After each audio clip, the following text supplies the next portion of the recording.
but please feel free to ask them as they come up in the chat box. So without further ado, I will pass it off to Debbie Moore. Thanks, Robert. Debbie Moore, President and CEO of the Greater Las Cruces Chamber of Commerce. And I am here representing the Small Business Development Center of New Mexico. And we will talk about what they offer and what your local chamber can offer. Next slide. So currently, due to federal rules, the SBDC is not permitted to provide regular assistance and direct one-on-one counseling services to existing or planned cannabis businesses. However, there are some three areas, very specific areas, where you might find interesting and useful. These three areas, as you can see on the screen, numerous no to low-cost training and workshops, and these can be found at the SBDC website, www.nmsbdc.org for starting a business. There is also a 91-page disaster preparedness guide available on the website that is very beneficial, particularly as we've gone through the COVID. By accessing this website, you can find links to current workshops, trainings, and various events, and that is the very specific website address. You just do /workshop -event/. You'll pick up what is happening, and there'll be both virtual and in person in your local area.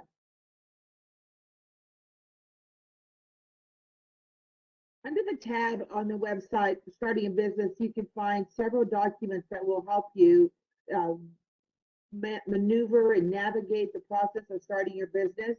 I like to really focus on the How to Tell If I'm an Entrepreneur test at 21 pages. It kind of gives you a feel of what you want to do. Many of you have had other businesses, so that you will be able to maybe skip that part, but certainly all of these play a really important role as you start your business.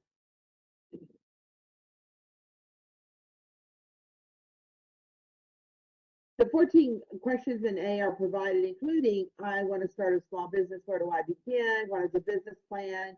Can SBDC tell me about a bank, lawyer, accounting, or insurance company is the best for me and my business? Many of these seminars will cover these topics.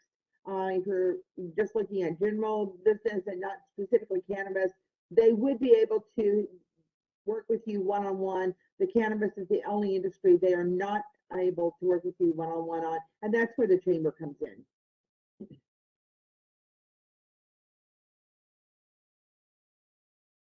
And then, of course, the disaster preparedness response and recovery guide is available. It's fillable. This guide has numerous checklists and handouts to aid businesses in being prepared to respond and recover from any disaster.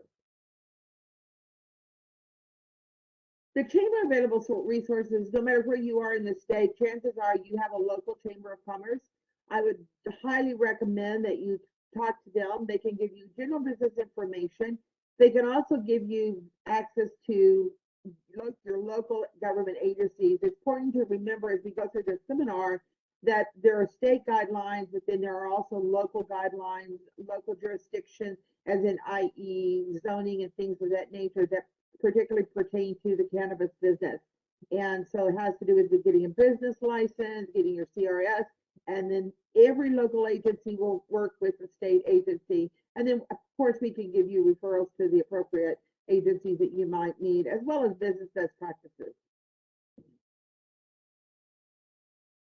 Thank you very much.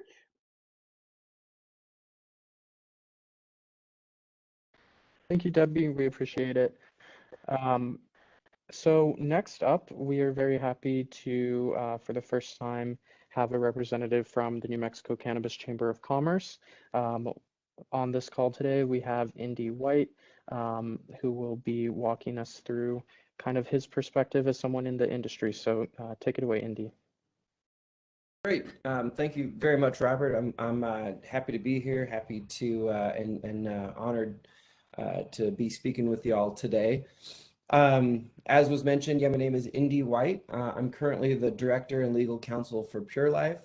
I oversee all operations within the state dispensary and grow. I'm also the board president of the New Mexico Cannabis Chamber of Commerce. I'll go into each organization a little bit.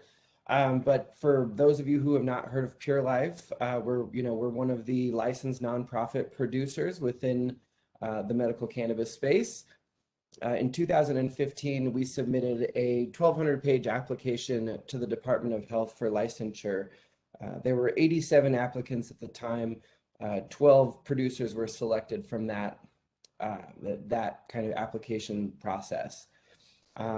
We scored the second highest, which is kind of it's always a bragging point for us. But I'm also an attorney, so that was how I really initially got involved in that process, and it was application development. And then from there, I just went into from operations. Pure Life currently has 4 grows, and we have 9 operational dispensaries, all the way from Farmington, Las Cruces, and Clovis, and in Albuquerque, all over. So, yeah, I went from practicing law, and I opened the very first dispensary on Carlisle and Manal, and that was a tremendous experience. And I learned a lot about the industry, our customer base, and the patients, and cannabis in general. So I really enjoyed it.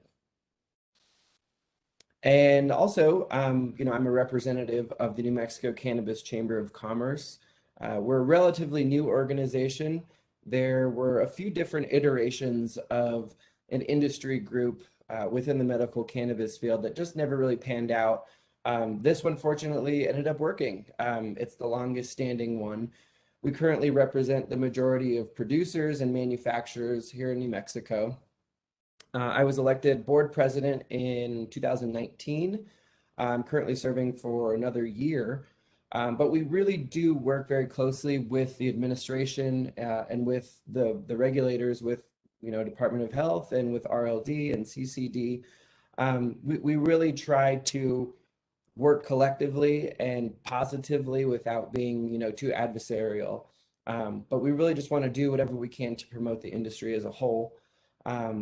And we're really excited about the new recreational applicants, including micro producers and micro integrated licenses as well. We're trying to set up hopefully a subcommittee within the Cannabis Chamber of Commerce on that.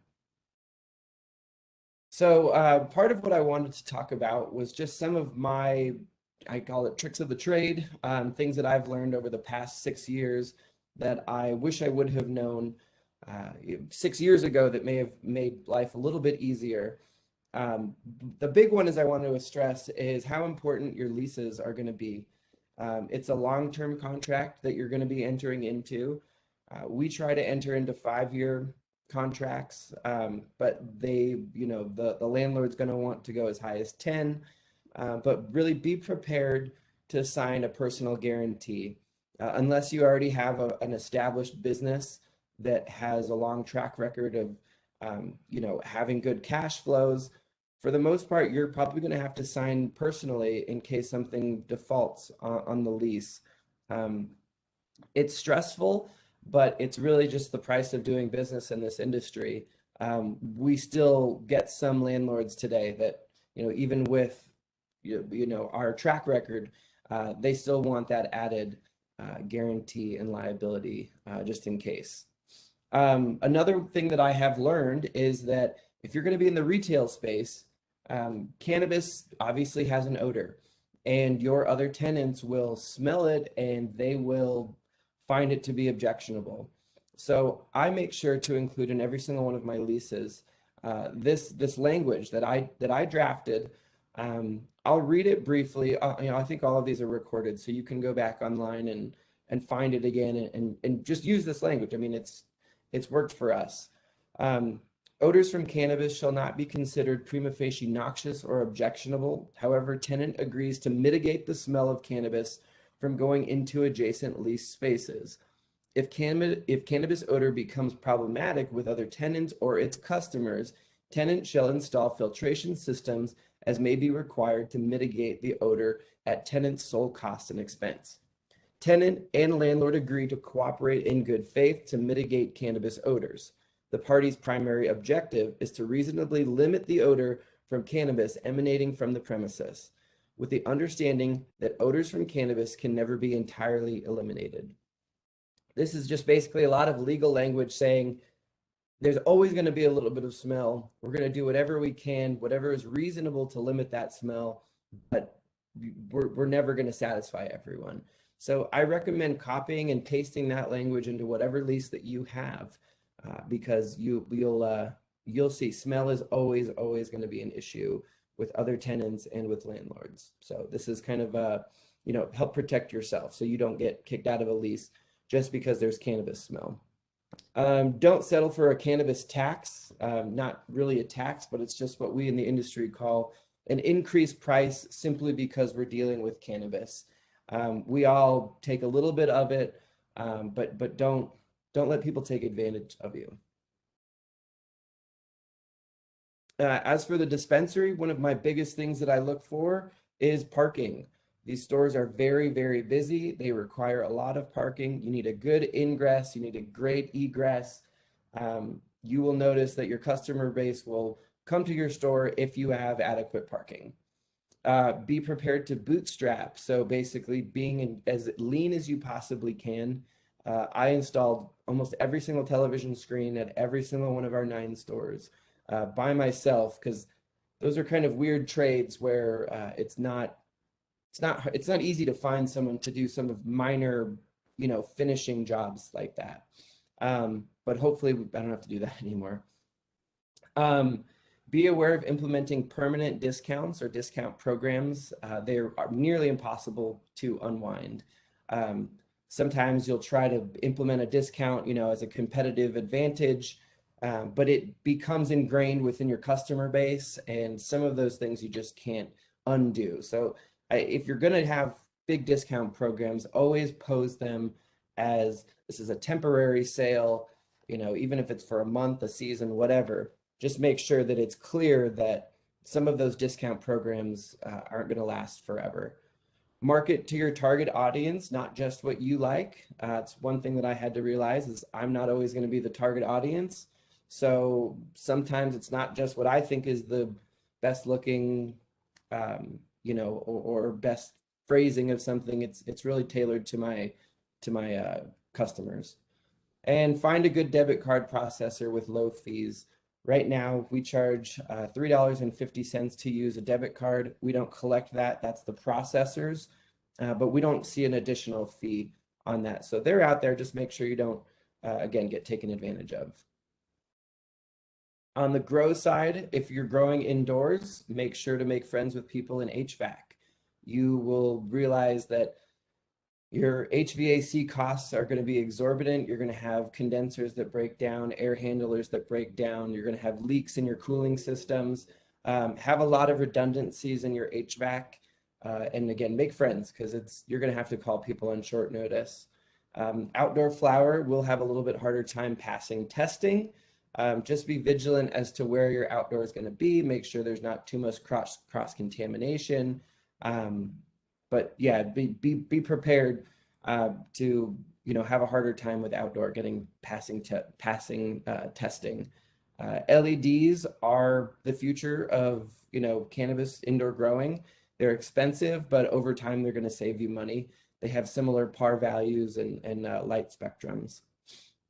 Curing is as important as the cultivation process, so don't waste your whole inventory, all this time growing it, but then not pay attention to the curing process, because you can really damage your product. Mold can grow if it's too humid. When in doubt, you can just flash dry it, and hopefully you won't have any issues. And start working on your power upgrades with P&M or whoever your service provider is. Literally yesterday. Things are taking forever right now. So you just want to make sure that you're not, take all those timing into consideration. And the very last one, this is an important one for me as an attorney. Please read the statute and the rules and regulations. It is your responsibility and yours alone to know what the laws are surrounding your business. Even if it takes you a day, a week, a month, go through every single line and make sure that you know what's going on in your business and what you're allowed to and what you're not allowed to do. Don't let someone give you some sort of Reader's Digest summary of the laws. It's really up to you, and the onus is going to fall on you. So you have a very valuable license. It can be worth a lot of money, or it could be, you know, a big waste of time if you don't go through the minutia of knowing your rules and your regs. So that's just some quick and dirty tips. So I hope to participate in these in the future. Perfect. Thank you so much, Andy. We really appreciate having you on today. And Thank you. definitely hope to have either you or someone else from the chamber, whatever works for you all, on these. So moving on, we are next moving to the New Mexico Economic Development Department to talk a little bit about the resources and programs that are available to you all. I believe we have Max Gruner representing EDD. So Max, take it away.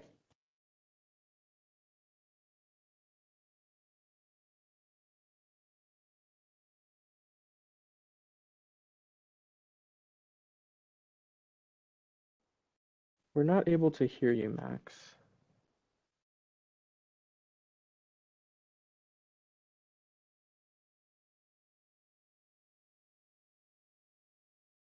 Muted. Okay, you just unmuted me. Can you hear me now? Yes, we can hear you now. Go Beautiful. ahead. Well, first of all, my name is Max Gruner. I work for the New Mexico Economic Development Department, and Robert and Bernice, thank you so much for hosting these. And Indy, that was a fantastic presentation. It was good to see you, and I'm glad you're going to be involved in this programming. Before I go through my slide deck, and it's not a very long one, I wanted everybody to know that, you know, the grant programs that we have through the New Mexico Economic Development Department, those programs are in statute, and they were written into the law prior to legalized adult use of cannabis was ever contemplated. So none of our programs are a really clean match for this new and emerging industry. In broad strokes, the way we are thinking about it is that adult use recreational cannabis is value-added agriculture. And we have a saying in our department that, you know, we cannot help you feed the cow, but we can help you make the cheese. We cannot help, you know, we cannot help you grow the chili, but we can help you make the salsa.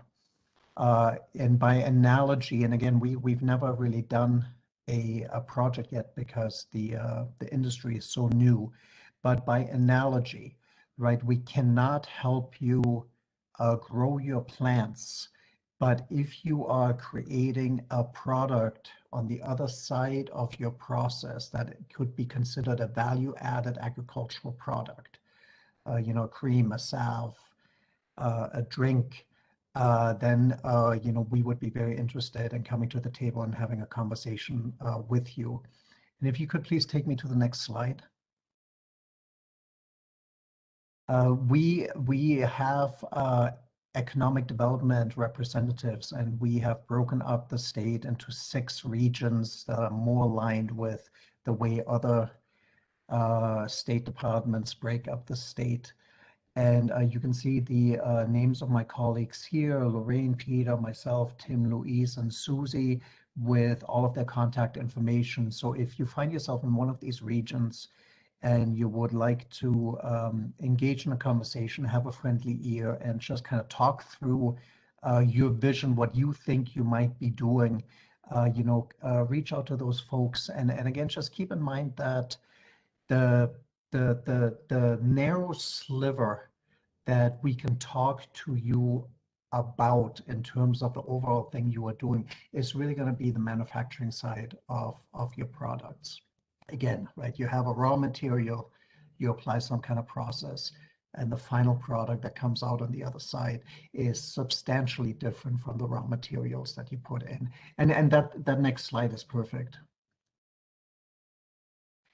So I'm going to be talking to you about 3 programs. You know, I work for government, so I love my acronyms. The first program is the JTIP program, JTIP. It's a job training incentive program. The way this program works is, and there's some variation whether you're in a rural or a frontier area or in an urban area, but if you are going to be creating net new jobs on the manufacturing side of your business, we would love to have a conversation with you about JTIP. And essentially, JTIP is a fabulous program that allows the state to reimburse upwards of 50% of the salaries of net new jobs that you are spending on those jobs while you are training and onboarding those new employees. Again, those jobs have to be qualifying jobs. And for the intents and purposes of this presentation, right, they would have to be on the manufacturing side of your business. This program is fantastic. You know, it grows with manufacturers. So you can have as many JTIP applications with us as you need to accommodate your growth. So we have some manufacturers who have like upwards of 23 JTIP applications with us. And again, the goal is to really incentivize and reward a manufacturer for creating new jobs for New Mexicans. There are some qualifying criteria. And again, the jobs have to be, and I'm going to sound like a broken record, but the jobs have to be on the manufacturing side of your business. Next slide, please. You know, the kind of the program that everybody seems to know about and have an opinion about that the state has is the LEDA program, LEDA. It stands for the Local Economic Development Act. This is a grant program to help offset some percentage of the cost having to do with land building and infrastructure.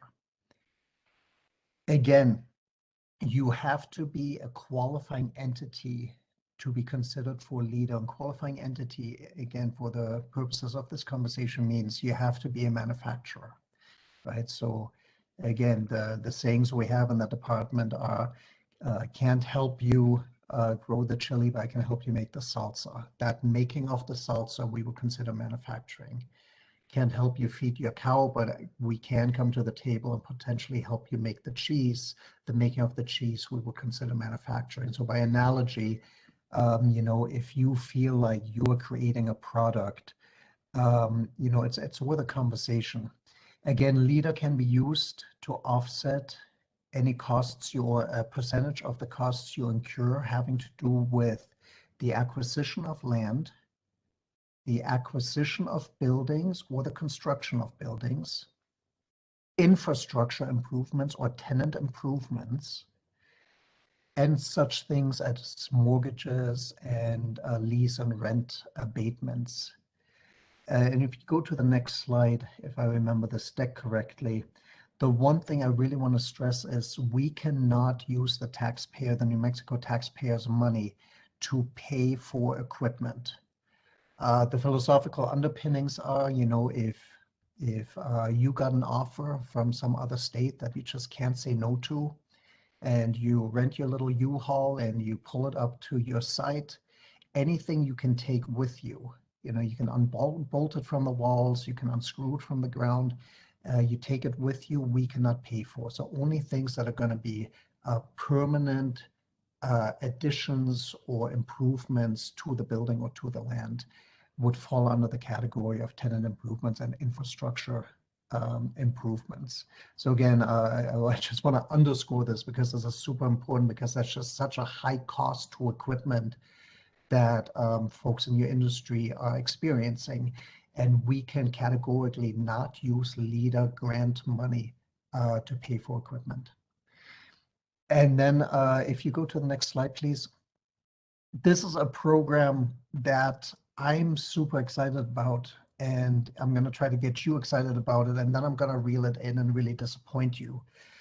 The CAP, the CAP program, Collateral Assistance Program, is a program the state has. No money exchanges hands. It is a program that allows the state to help an entrepreneur who is desiring to get a traditional loan through a financial institution with the collateral and the security. So essentially in the world, according to Max, the way this would look is you would walk into a bank. The bank would qualify you for a loan, say $100,000, and then the bank's going to look you in the eye and say, so how are you going to secure that? And you're going to be like, well, I'm already highly leveraged, like what can I do? The CAP program allows the state of New Mexico Economic Development Department to come in and secure on your behalf 50% of the principal of the loan that the bank is qualifying you for. We have a whole list of banks we work with.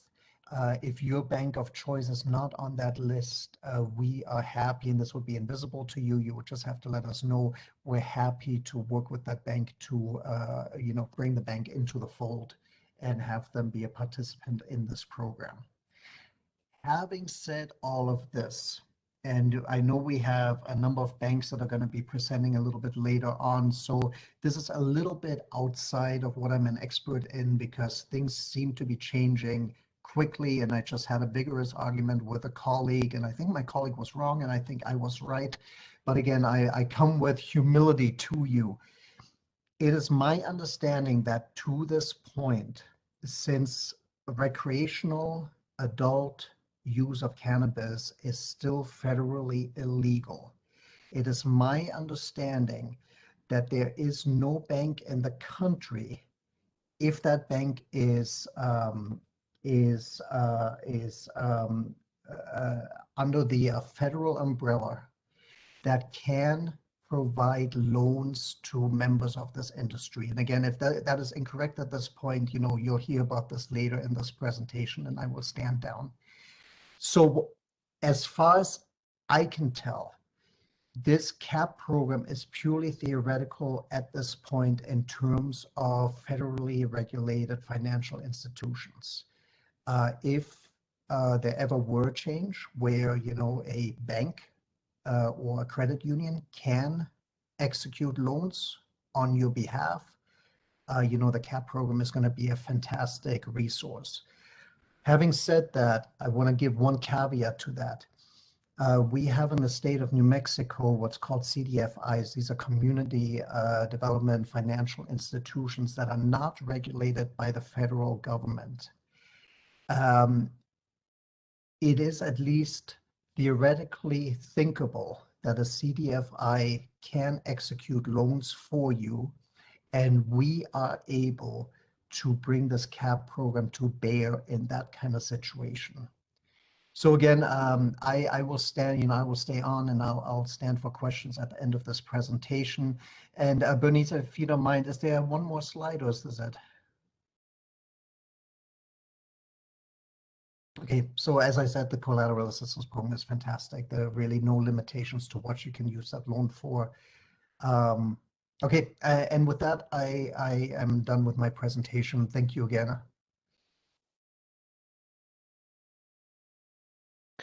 Thank you, Max. And I think there might have been some audio issues on my end, so hopefully that's resolved now. But if there are any issues hearing me, please put it in the chat box, and we will try our best to resolve that. Thank you, Max. We sometimes have Mark from EDD present, but Max, thank you for presenting today. And next up, we have Mr. Drew Tolchin from the New Mexico Angels. So Drew, I will pass it off to you. Great, thanks so much. Volume check to make sure that I'm doing okay here. Yep, you sound great. Great, thanks.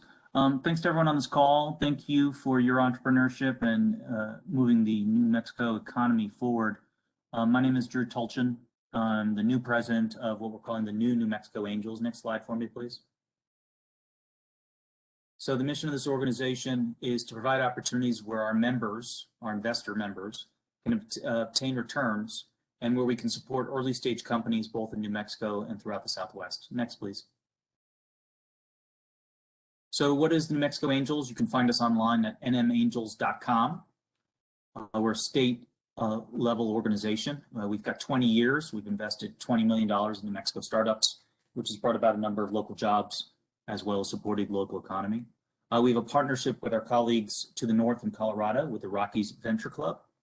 This gives our members who are investors access to deals, so companies that are looking to raise money, as well as trainings. It also gives us a chance to take New Mexico companies to Colorado, which I think for this sector could be helpful since they have more experience in the recreational side of cannabis than we do, and so their investors might be sympathetic. And then we also have a number of programmings, and those might be of interest and value to the folks on this call. For example, we have a monthly office hours. At that monthly office hours, it's a chance for you to bring a business plan, a business problem, make relationships, get feedback on a business pitch or presentation for investment, as well as find some other relationships. Next for us, please. So some of this new programming that we're talking about, this is a 20-year-old organization, the New Mexico Angels. Most of its history was informally, more of a coffee clutch or kind of investors getting together at a dinner to hear from an entrepreneur. And what we've done this last calendar year with COVID and the real need in New Mexico is to expand this into an ecosystem and a network where we really want to have an entrepreneur who needs something be able to be connected to the resource they need. And so we want to be a referral source, we want to be a convener, and we'd like to be available to help. So office hours I mentioned, our next one is this Friday actually. That's a partnership with CNM Ingenuity, Central New Mexico. It's open, it's virtual. You can sign up on our website, nmangels.com/events, and find out more. And that's a regular feature. You can stop in for any of it. You can also join us monthly. We have a Tutor Tuesdays, which is a monthly event. And the last one was a go-to-market. And then this Friday's building organizational culture. Sorry, this next December is building organizational culture. And then we have monthly opportunities to get investments in front of our members. And then we have something called the New Mexico Investors Roundtable, which is a quarterly event. And that one's not a pitch competition, that's an inverse where an entrepreneur is sharing a problem. And we have a team of experts who will workshop or problem solve that puzzle with them. Next, please. We have a new program. It's called the Angel Club. Imagine a book club where people who haven't done angel investing before, or if they haven't done it for a while, might want to work with a group of people. And so this is a good place for people who are what's called accredited angels, people who are verified as making investments in other companies. And they can join us in January. We have a free program, and then there's a paid tutorial program in the first quarter of next year. And more details on that on our website. Next, please. So investing, how does this work? What's this about? So we will look at deals monthly, and you can see the types of companies that we have invested in the past. We have recently worked with a hemp company as well as a CBD vertical integrator. So we have a little bit of experience in cannabinoid and the wider field. We don't know your sector. And so because we're not experts at your sector, we need your help to understand it.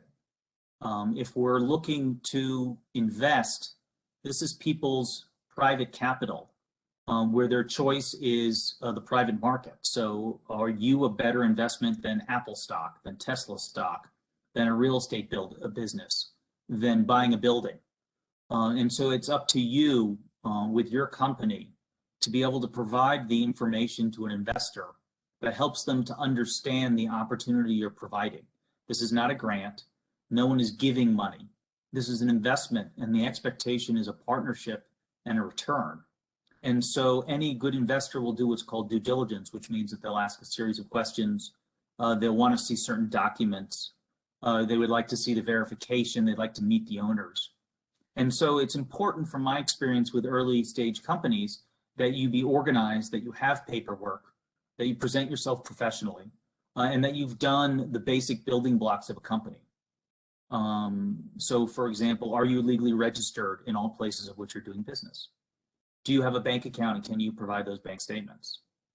Have you earned revenue already, or will you be making revenue, and do you have financial projections that are logical and show a reasoned way that you're going to make money and then provide a return to an investor? What is the way that that investor makes money and gets a return? What is the legal document that they are investing in your company and then earning a return. So those are some of the questions that are important. And what we find is we have a lot of entrepreneurs that will approach us, but they haven't gotten their closets in order. They haven't done the foundational work. And so it just means that an angel can't invest in you. If you don't have a bank account, if you don't have legal registration, it's just not physically possible to invest in you.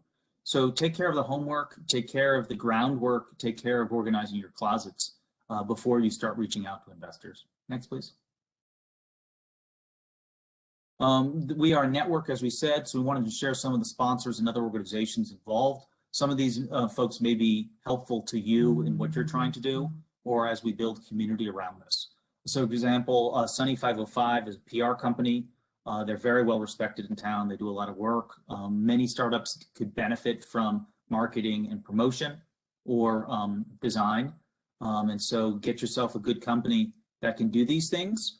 Sunny 505 is an example, and they've participated in our community.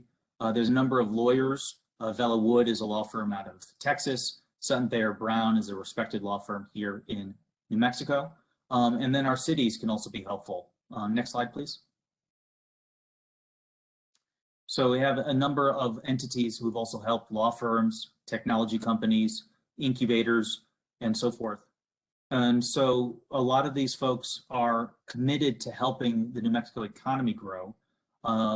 We can find mentors, people who have experience in business if there's something you haven't done in business before, or you'd like feedback from kind of a safe, experienced hand who might be able to help you on your marketing or your financial projections or your sales or your manufacturing approach. While it's true, many folks might not have expertise in your sector, what I have found is you get somebody who's a real expert at, say, marketing. They know the 5 or 10 questions to ask you.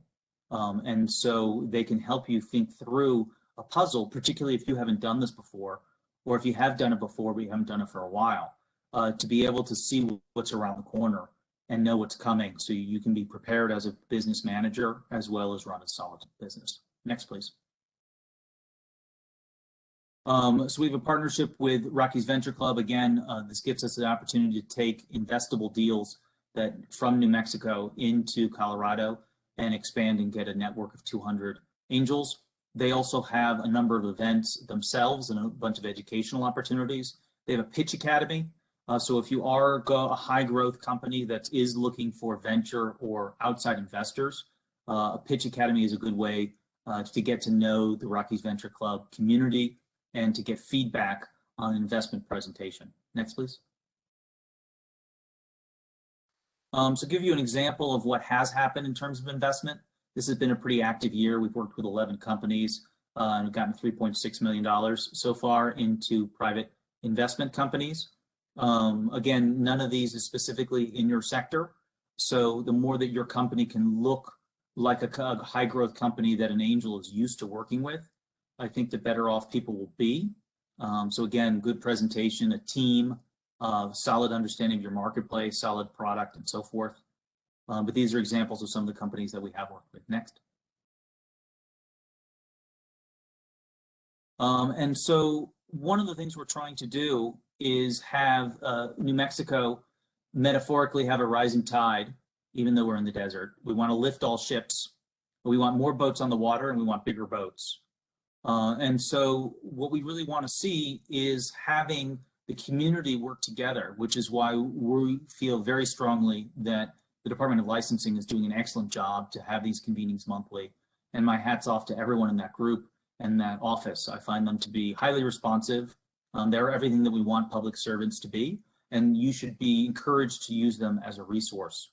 There's a number of other both public as well as nonprofit organizations that can help in the growth arena. And we'd like to give credit where credit is due.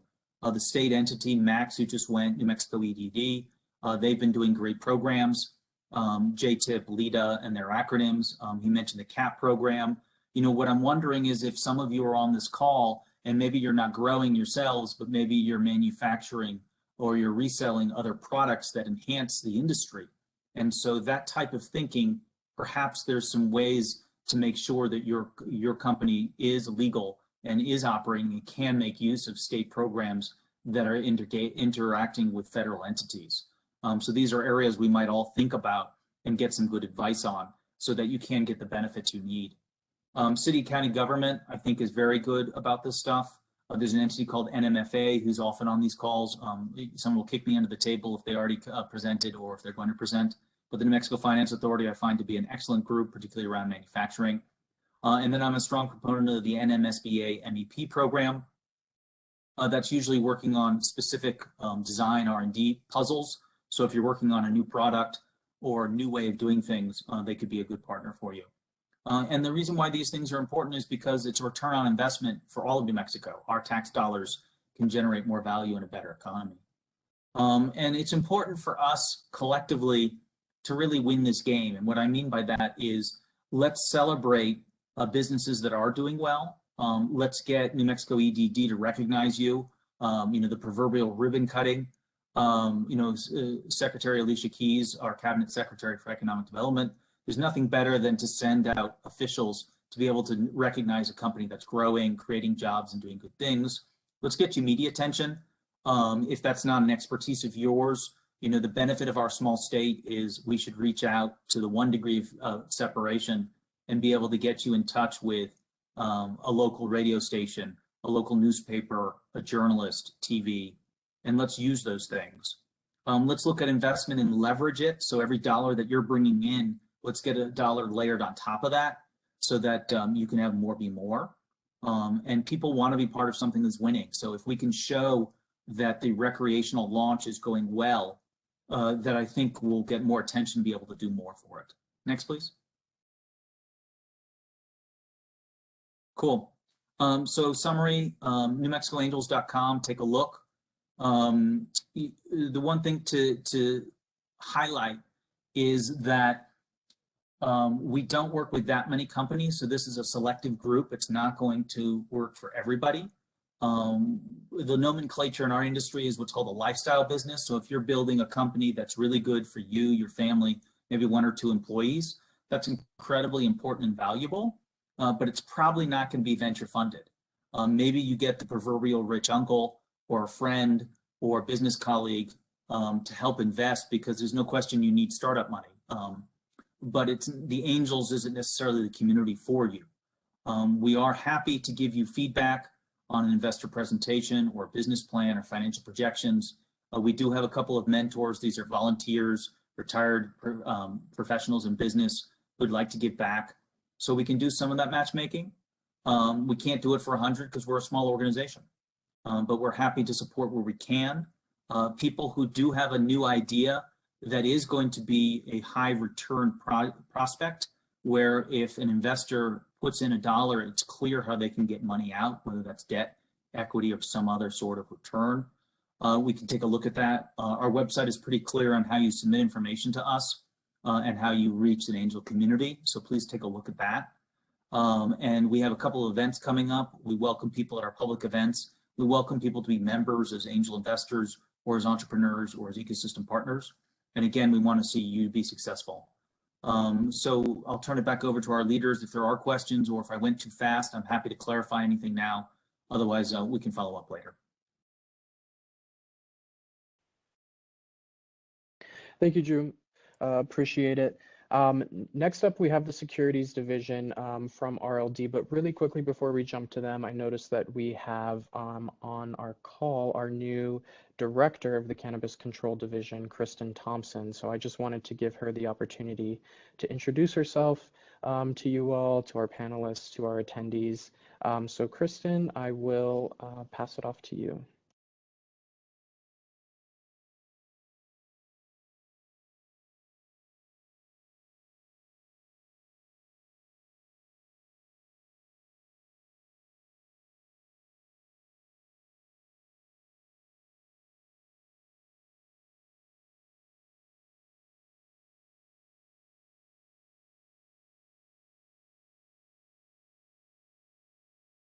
It looks like Kristen might be having a hard time unmute. Oh, there she is. Let's see. Kristen, your mic might not be connected. If you want to work on that, I'll pass it over to Ben Trope from securities, and hopefully we can circle back to you and introduce you. So our next presenter will be Mr. Benjamin Trope from the Securities Division, and I will pass it off to him. Thank you very much, Robert. Good morning. My name is Benjamin Trope. I'm the Interim Director of the Securities Division of the New Mexico Regulation and Licensing Department. And I'm going to briefly kind of run through what the Securities Division does and some of the laws that affect securities offerings, investments, and may potentially affect your new business. It's going to be very brief. Certainly encourage anybody to contact me, to contact the Securities Division with any questions when we're done. So let me just get started here. The Securities Division regulates securities offerings, and security generally means an investment instrument. It doesn't have to be in writing. Like a contract, it can be verbal. The Securities Division also regulates people and businesses that sell securities. The division also has a public education and outreach component and an enforcement component. The education and outreach personnel, they put on events, both live and in this day and age, virtual events, help produce and distribute material like traditional printed pamphlets, public service announcements that are broadcasted via internet, television, and radio. Our enforcement unit employs investigators, and these people are also certified peace officers. The enforcement unit employs attorneys who possess statutory authority to initiate cases based on securities laws violations on the administrative, civil, and criminal levels. So who regulates securities? All states regulate securities. The federal government regulates securities. And I'll give you a very, very, very, very brief history lesson. Securities regulations today and securities laws are based on what are known as blue sky laws. And these began in the early 20th century, and they became prevalent after the Great Depression. States and the federal government started to enact based on the need to establish confidence in the investment markets and to protect citizens from scam artists, which were really, really prevalent back in the early 20th century. So why do we regulate securities and the sales of securities? It's to protect investors and to promote confidence in the marketplace. Next slide, please.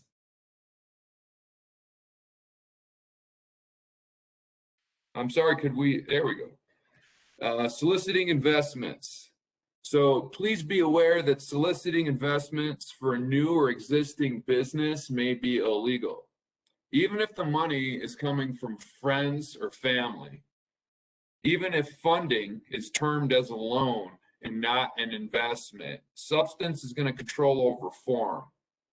Securities fraud is also illegal, and securities fraud typically is a material misstatement made in connection with an offer or sale of a security. Securities fraud could also, it's not only an affirmative statement, it can be an omission of material fact in connection with an offer or sale of an investment. I guess the point is, as with any major business decision, consider the legal and financial requirements necessary to get your business up and running. Starting a business is a very big deal. It's like buying a house. Maybe it's a bigger deal than buying a house. And like buying a house or any other important life decision, it may be a good idea to get assistance from professionals. Consider employing an attorney or an accountant knowledgeable about securities, and definitely feel free to contact the Securities Division with any questions. Next slide, please. Registrations and exemptions. The good news is funding for your new business may fall under a registration exemption. And there's so many, I would love to run through all of them.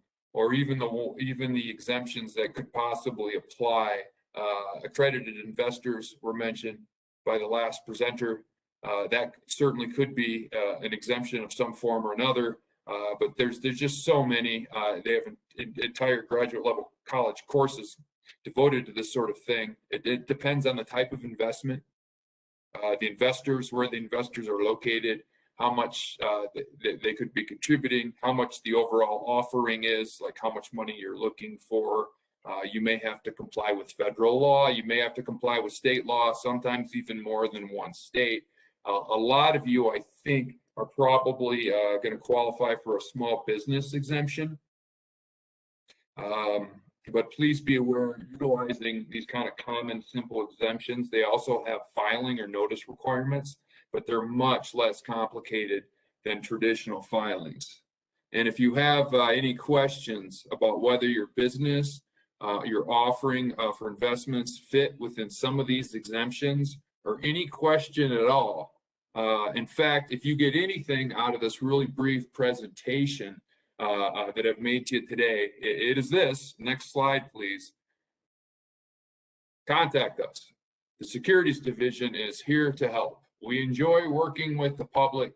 We want to ensure businesses are complying with the law, and we want you to succeed. Below is our contact information. Our website is listed. Also, the direct contact information for our compliance and registration manager. This individual is has a lot of knowledge about these sorts of exemptions that your business may qualify for, and if she doesn't, it will get referred to me or another attorney to look into it. And I like to think we do a very good job getting back to anybody who has a question and working with you as best we can. Next is the contact information for the Securities and Exchange Commission, the small businesses. Website is listed there as well. And finally, the coordinated review program, that's for multi-state offerings, and that's actually real complicated. So if you are thinking about making a multi-state offering, again, think about hiring an attorney, a securities attorney, and certainly feel free to contact us. That's all I have this morning. So thank you very much for your time, and good luck to you all. Thank you, Ben. Appreciate having you on. I'm going to try Kristen again and see if she is able to get her mic working.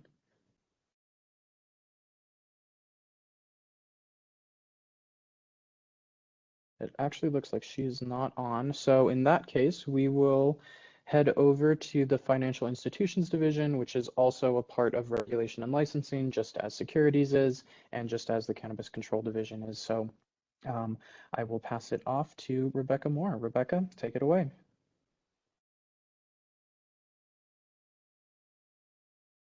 Sorry, Rebecca, I think you might be muted.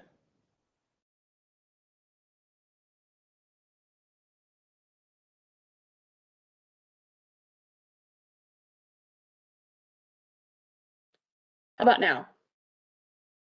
Now we can hear you. Okay, great. Sorry. Thank you all for joining us this morning. We're excited to put on the latest installment of this presentation. My name is Rebecca Moore. I am with the Financial Institutions Division of RLD. So, you know, as Max noted earlier, we in government, we love our acronyms, so FID. And I'm here to talk a little bit this morning about cannabis and banking. I'd like to do a couple of housekeeping things. What the FID does is we ensure the safety and soundness of financial institutions who are operating in the state of New Mexico. So state chartered banks, credit unions, small loan businesses, mortgage lenders, all sorts of those type of financial folks. And so really our focus is on making sure that those businesses are operating in a prudent manner that protects the public. So one of the questions that we get pretty often is, why can't I find a cannabis-friendly bank? And a little housekeeping note here, when I say bank, I mean bank, credit union, savings association, anyone who is a federally insured depository institution. So you'll hear me say bank or financial institution or FI. You'll also hear me say marijuana a lot, because I'm going to refer back to some guidance that came out quite a long time ago now that they use that terminology, so you'll hear me say that, so I apologize. Use that and cannabis interrelated. But why can't I find a cannabis-friendly bank? So a little history lesson. We go all the way back to 2013, and the Department of Justice issued something called the Cole Memo. It's officially titled Guidance Regarding Marijuana Enforcement. And what this did is really kind of open the door for financial institutions to take on businesses that specialize in this space. And what it did really is it limited investigative and prosecutorial resources to address the most significant threats that they saw that could be potentially related to cannabis, rather than just cannabis itself. So they focused on crimes like preventing distribution to minors, other illegal activity that was using cannabis as a cover. So they want to make sure that, meth wasn't going out the back door. Violence and firearms in cultivation or distribution, drug driving, those sorts of problematic issues that they really wanted to focus on. And like I said, that came out in 2013. In 2014, the Financial Crime Enforcement Network, or FinCEN, issued FIN 2014 G001, and this was called Guidance Regarding BSA Expectations Regarding Marijuana-Related Businesses, or MRBs. Really, the first part of it just goes back and almost reiterates what's in the Cole Memo, and then uses that to focus in on what they want to see regarding financial institutions providing services to MRBs. And it outlines really the due diligence that financial institutions have to undertake, and the reporting requirements that they also have to undertake if they are going to provide services to cannabis industry. Back in 2018, the Department of Justice rescinded the Cole Memo. However, FinCEN guidance was not rescinded, and that continues to live on to this day. So that's really the basis for what financial institutions look at when considering whether or not they want to offer services to the cannabis industry.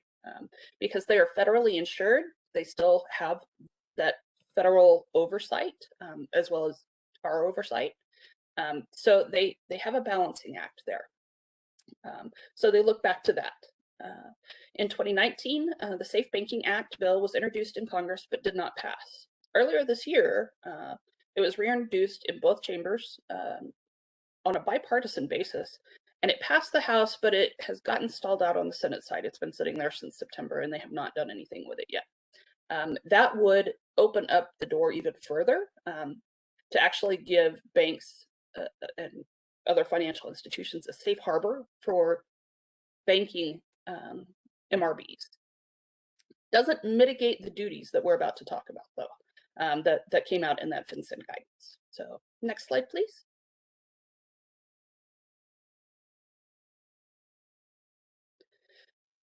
So that due diligence that we were just talking about, what happens before an account can be established and while it's open? So the financial institution must assess the risk with the customer and the overall program. So at a minimum, they have to verify with RLD, with the Cannabis Control Division, that the marijuana-related business is licensed and registered. They have to review that entire license application and any related documents that were submitted in order to obtain that state license. They have to also come to the Cannabis Control Division and request any available information, publicly available information about the business and the related parties. So that is, the managers, the ownership, all the way up. And really develop an understanding of the normal and expected activity for the marijuana-related business, which of course right now is rather challenging because we're in a new space. But they're going to look at the types of products that are sold, the type of customers that are going to be serviced, whether there's a on-site consumption, all of that is going to go into that, really understanding the business. From there, they're going to perform ongoing monitoring basis from publicly available sources for any adverse information about the marijuana-related business, and again, their ownership all the way up. They're going to perform ongoing monitoring for suspicious activity, which is included but not limited to red flags that's described in that FinCEN guidance. And they're going to continue to refresh that information as they continue their due diligence with regard to that business. And they have to do that, and the wording there is commensurate with the risk. And again, because there's the disconnect between federal and state law, that certainly increases the risk. Next slide, please. Some other factors that you probably don't think about, and really what creates, once we find a cannabis bank, wow, it's really expensive. And there's a reason for that. I mean, we've kind of gone through the due diligence that they have to do just to be able to open and maintain that account open. There are other factors too. As we've seen, a lot of the cannabis industry is cash-based, and so they're doing more cash processing. So that's more tellers to handle the cash deposits. That's more staff for making sure that the vault is maintained. That's more trips to and from the bank for cash services or larger trips. And those create increased service charges. Higher insurance premium for having more cash on hand at the bank. Currency transaction reports, the standard BSA Bank Secrecy Act reporting mechanism. So they've got to have more staff to cover the increased reporting. And then there are what's called suspicious activity reports. There's 3 types of these. One is marijuana limited, and that's when the financial institution and you all as the cannabis industry have worked together. They believe that you're doing everything right. You're not violating any piece of that Cole memo or state law. You're doing your business. They still have to file those on a periodic basis. A marijuana priority SAR is when they think perhaps something doesn't look right. Perhaps, that they believe that, there's something else going on in the business that is illegal outside of that Cole memo, or something just doesn't look right. And at that point, they have to file a marijuana priority SAR. Finally, is the one, of course, you don't want to see is when you get a marijuana termination SAR. And that's when the financial institutions thinks it's necessary to terminate the relationship with the MRB to maintain an effective anti-money laundering compliance program. So that's something they've seen is completely egregious, or they have determined that they don't have the staff, because again, we just talked about all the staff that they're going to have for that. And staff is not cheap. Experts are not cheap. So the bottom line behind that cost of it is because it takes a lot of time and money to offer these services, particularly without the Safe Banking Act having passed yet. So that's why it can be difficult to find a bank, because they have to specialize in that. They have to have their programs down really well. And it is a program, and it's not just an extra person. It is an extra team of people that specifically handle this. So that's why you'll see not every bank is interested in catering to that particular segment of the market. But those that are spend a lot of time doing it, a lot of time creating experts in the program and really understanding the business. And I'm glad to see that there are some of those folks that will be speaking on the panel today. So with that, if you have any questions, I think there's one more slide. There's my contact information, and feel free to reach out to us if there's any questions that we can answer. We're happy to help. Thank you, Rebecca. Appreciate having you on. We do have some representatives from financial institutions here today. We're going to jump over to them here in a second, but I have with me our new director, Kristen Thompson. So I want to give her an opportunity to introduce herself. Hi, everyone. My name is Kristen Thompson. I'm really excited to be here. I am the new director of the Cannabis Control Division. I actually come from about 12 years of policy background in working in all aspects of cannabis industry regulation, working with government agencies. So I'm excited to be a part of growing the country's best control agency and working with every single business out there to make sure that this is not only a successful program, but a successful industry. And we are very excited to be here. This is a great tool. I encourage everyone on the call to use the data and information and contacts within here to your benefit. It will do nothing but make us all better together. So thank you so much. And I'll throw it back to Robbie. Awesome. Thank you, Kristen. So we're very excited to have Kristen on the team. So you might be seeing her a little more often for those of you that join in with us on a monthly basis. And with that, I will pass it over to Southwest Capital. I believe that we have Cullen Monaco representing Southwest Capital. So Cullen, take it away. Hi, everyone. So yes, I am Cullen Monaco from Southwest Capital Bank. I am our cannabis related business specialist here. So I handle all things, cannabis, hemp, and CBD operationally at our bank. So a little bit about our bank. We do like to say, we want to be your bank and your relationship bank. We have been in the cannabis industry since 2014 medically, and we serve a little over 90% of the industry now with banking needs. We are really, really focused on, what we can do to help New Mexico grow, and cannabis is one of those entrepreneurial things. So we really do have a big program that we love to service. So we can go to the next slide.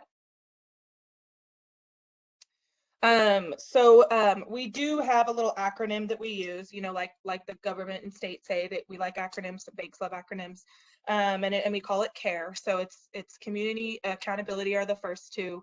That's why, community, we are, New Mexico, we are New Mexicans. We want to do what we can to help New Mexico. Accountability, you get, I am our personal banker for all cannabis. Also, you can call pretty much anyone at our bank and anyone can help you at pretty much any time. The next slide. And then relationship, like I said, we don't believe that we're just your bankers and that's it. It is a very big relationship. I'll talk to you guys all the time, especially with cannabis. You don't just never talk to us. We talk to you all the time. We come to your events. We really want to do what we can to help everybody. And then that entrepreneurial spirit again, the cannabis industry is something that is a brand new industry and can really, really help New Mexico. And we feel very passionately about that. Next slide. We have 6 locations. I am housed in Albuquerque, but I do travel the entire state. So just because, you might not live in one of those towns there, we still try to service everybody the same. I make it a really, really big thing to do what I can for everybody, no matter where you're at. Next slide. Oh, I think that's it for me. Okay, so I just want to say too, Rebecca did a really, really good job with the FinCEN guidelines. That's exactly what we follow and what we have been following. It's not a simple process for us to bank you guys. And so that's something that I really like to highlight. We are honored that we get to, and we do have a very strict process. But if anybody ever wants to, talk more about what exactly our processes are and what we're doing and those types of things, please feel free to call me. If you write in the chat, I'll give you guys my email and my phone number, and I can talk to anybody at any time. But thank you. We're happy to be here.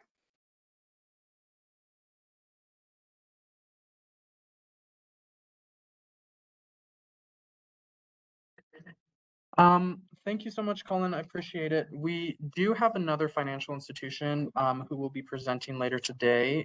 That's Airy Group. They will be joining us after 11 a.m. So we'll circle back to the kind of financial institution portion of the presentation when we get Mr. Forbert on the call. But next we will move on to the Construction Industries Division, again housed within the Regulation and Licensing Department.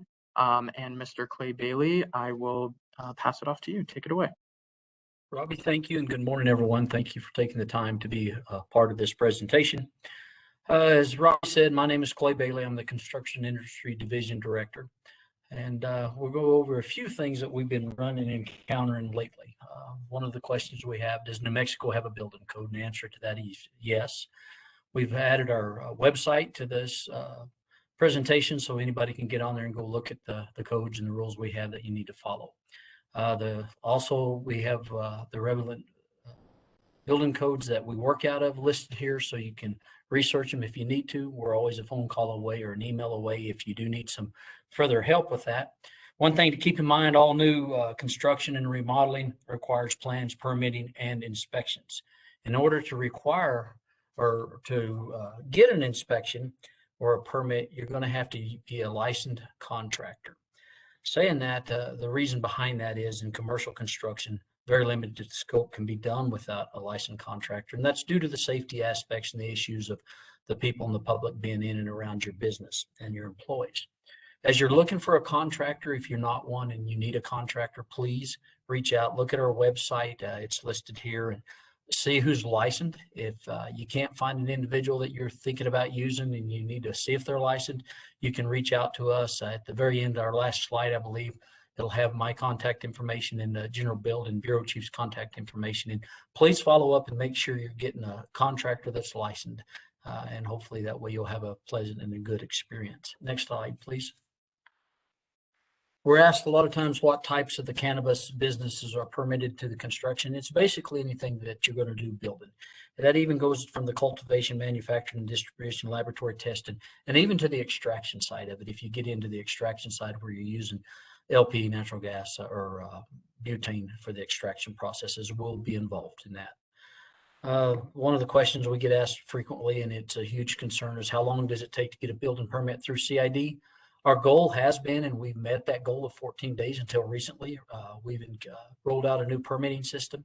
We've had somewhat of a backlog, but by the time most of these folks are involved in this, we'll be back to our 14-day process. But that's our goal, is always to hit a 14-day window to try to be as quickly and efficiently for you guys as we possibly can.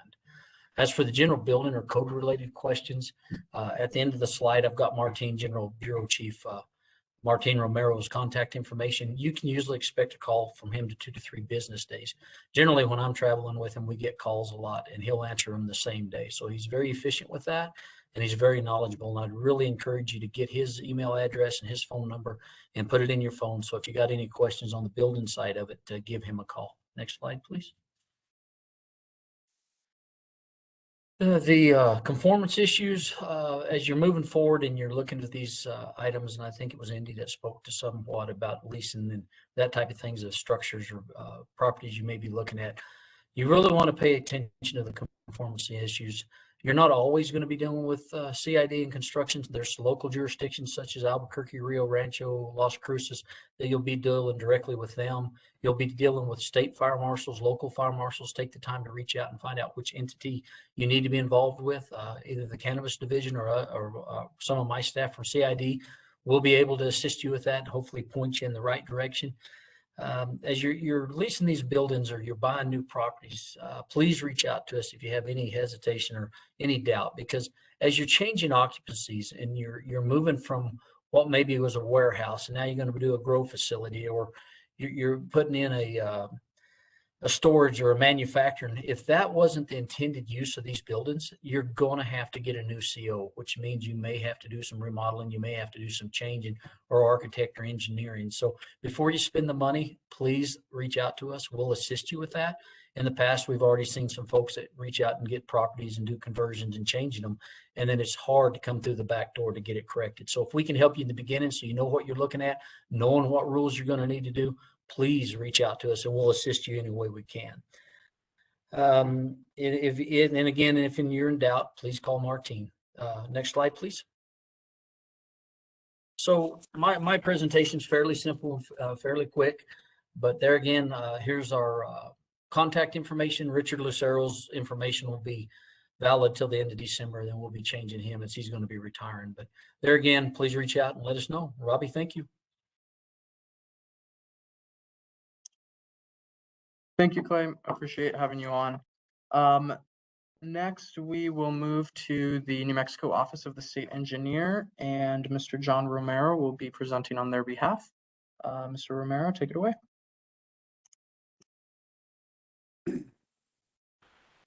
So, hi, Robbie. It's nice to be here today. Can you hear me okay? Yes, we can hear you. Okay, so I want to thank Robbie Sachs and Superintendent Linda Trujillo for having us here today. A little bit about me. I'm a Water Resource Allocation Program Director and Water Rights Director. I've been with the Office of the State Engineer for almost 28 years, licensed professional engineer. So, what else before we get going? Again, I want to thank everybody for being here today, and let's get going. Let's move on to the next slide, please.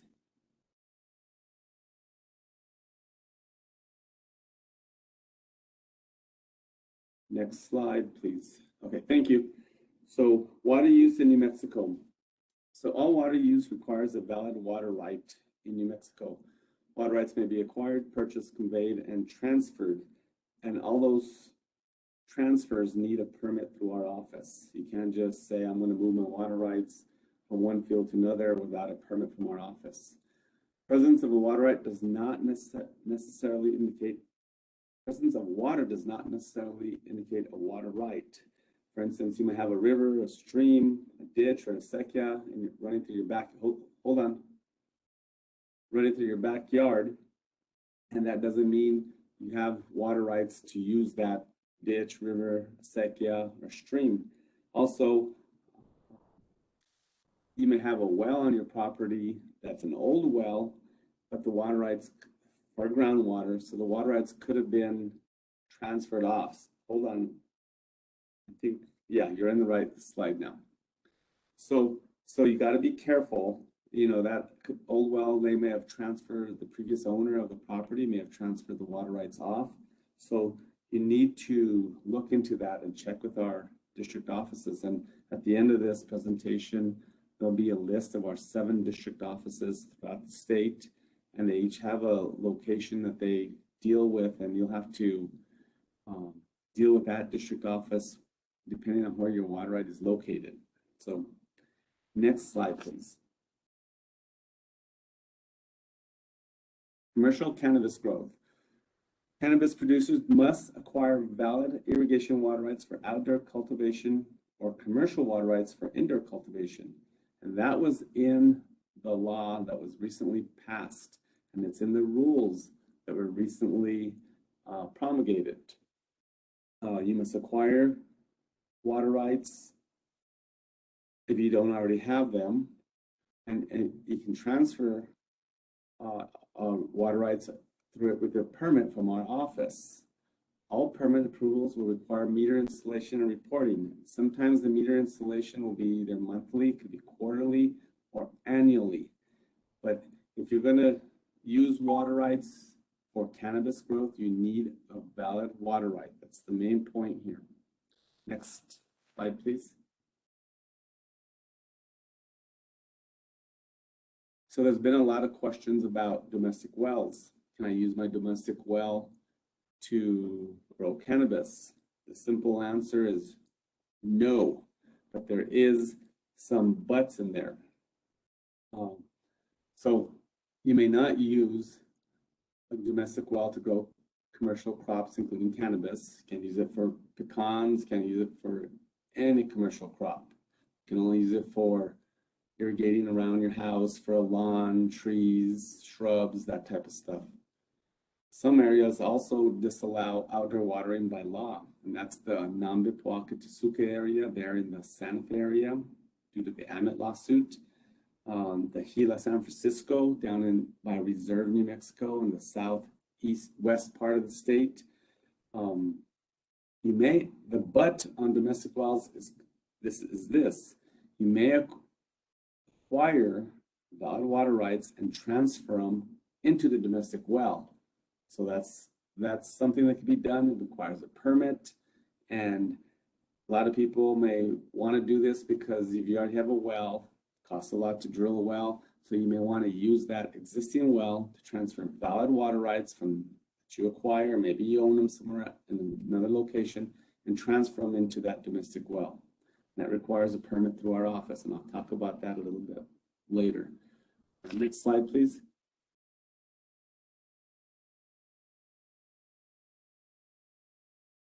So domestic wells were groundwater. Now we also deal with surface water.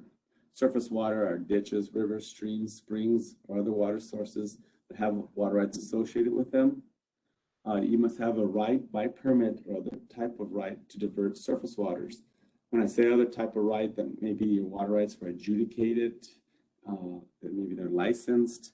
So that's another type of water right, but they have to have a permit. Surface water may be transferred by making application for a permit with the OSC. Any use of water in New Mexico requires a permit through our office. Any movement you're going to transfer water rights requires a permit through our office. I'm going to stress that. Next slide, please. A lot of people buy and sell water rights. Water rights are transferable by a recorded warranty deed. These rights are specific to that place of use, the land, and point of diversion. That point of diversion could be a well, or it could be surface water where you divert off the river. And they require permits to change them. Be sure and research the water rights prior to making a purchase. Buyer beware. A lot of water rights may have been transferred off, sold off, and then somebody may not understand what they sold and they have no water rights to sell, and they may be selling new water rights that aren't valid. So you've got to be careful. And not all claims to water are valid. You may own a piece of land, but you don't have water rights, groundwater rights under that land. You may be able to drill a domestic well, but that's not a water right. It's the right to use the water for household usage. So ask our offices if you're not sure. You know, we're getting a lot of questions already, but it's best to ask and do the research and check to see if you have water rights. Next slide, please. So I've been talking about transfers of water rights, maybe finding a valid water right and transferring it to the domestic well you may have on your property. Well, those transfers or that type of activity will come through our office. It needs to be permitted through our office. And currently we have a backlog of water right applications of over approximately 500 applications. And these are non-cannabis. These are just applications in the queue for movement of water rights for municipalities, farmers, ranchers, other entities. So the reason I bring this up, it's not going to happen overnight. You're going to get into the queue. If you have to move water rights for your growing process, you're going to get into the queue, and you're already behind approximately 500 applications. And all applications are processed in the order in which they are received. The average processing time is 8 to 10 months, could be longer if you get a protest. So these applications have to be advertised in the newspaper, and that process alone is about 70 days. So you have to advertise it. After that process is over, if you have no protests, we'll evaluate the application on its own merits. If there's a protest, that's a whole different ballgame. Could be 2 years. So that's why my point is, get it done right away. Don't wait and think it's going to happen in a week or two. It does not happen that way. Next slide. So another option some folks might have for growing cannabis is using municipal water suppliers that have commercial water rights. Like, well, you can purchase them from a supplier that they already have the water rights, and their water rights are configured with commercial and irrigation, domestic, industrial. Some entities would be like here in Albuquerque area, the Albuquerque Authority, or any municipality, City of Santa Fe, City of Las Vegas, City of Las Cruces. If you're within their boundaries, you can just acquire water from them, and you pay them, and you'd have to get a letter from them saying that they are ready, willing, and able, or something to that effect, to supply water to you. And that's what you'd submit to RLD. Be very careful with mutual domestic water consumer associations, MDWCAs. They're typically in the rural areas up north, but there's some down south. And that water is for domestic use only. Cannabis is not a domestic cannabis growing is not a domestic use. So be careful if you want to try to attempt to get water from a mutual domestic. Also, those mutual domestics are typically they're at the high end of their water rights. You know, they have, let's say, 50 acre-feet or sometimes less, and they're already pushing up on that upper limit. So they can't take on a new customer with a new use. So be very, very careful using a mutual domestic. They probably won't even want to take you on because their water is for domestic use only. So just FYI on that. Next slide, please.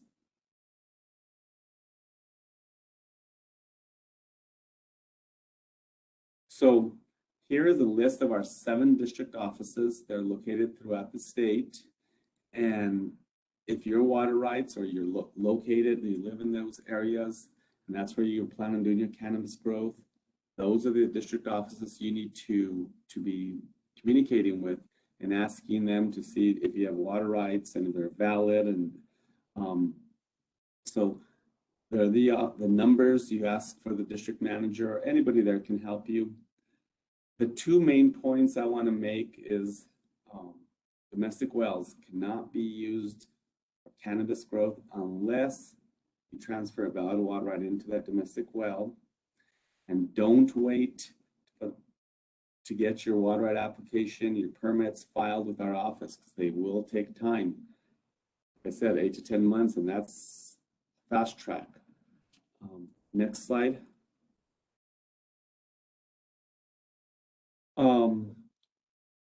You can go to our website, and we have on our it's the hot topics. That's a frequently asked questions, and there are a lot of questions on there that we've been asked, you know, multiple times that can help somebody answer any questions you may have. If your question isn't on there, you can call one of those district offices and ask your question, or come into the district office.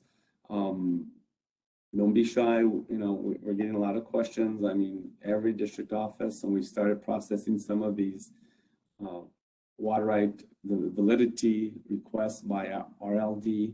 So that's pretty much it. Just remember, domestic wells, be careful, MDWCAs, and the timing on filing your application to move water rights, to configure them in the proper way to grow your cannabis. And that's all I have, and I'll be available for questions later. Thank you. Thank you, John. Appreciate it. Up next, we will move to Mr. Mark Jakin from the Taxation and Revenue Department. So Mark, take it away. Thank you very much, Robbie. Good afternoon, everybody. Sorry, good morning still. So I'm going to talk to you a little bit about taxation of cannabis sales. This is an important part of starting up any business, including cannabis retail business, is going to be registering with the Taxation and Revenue Department and paying taxes.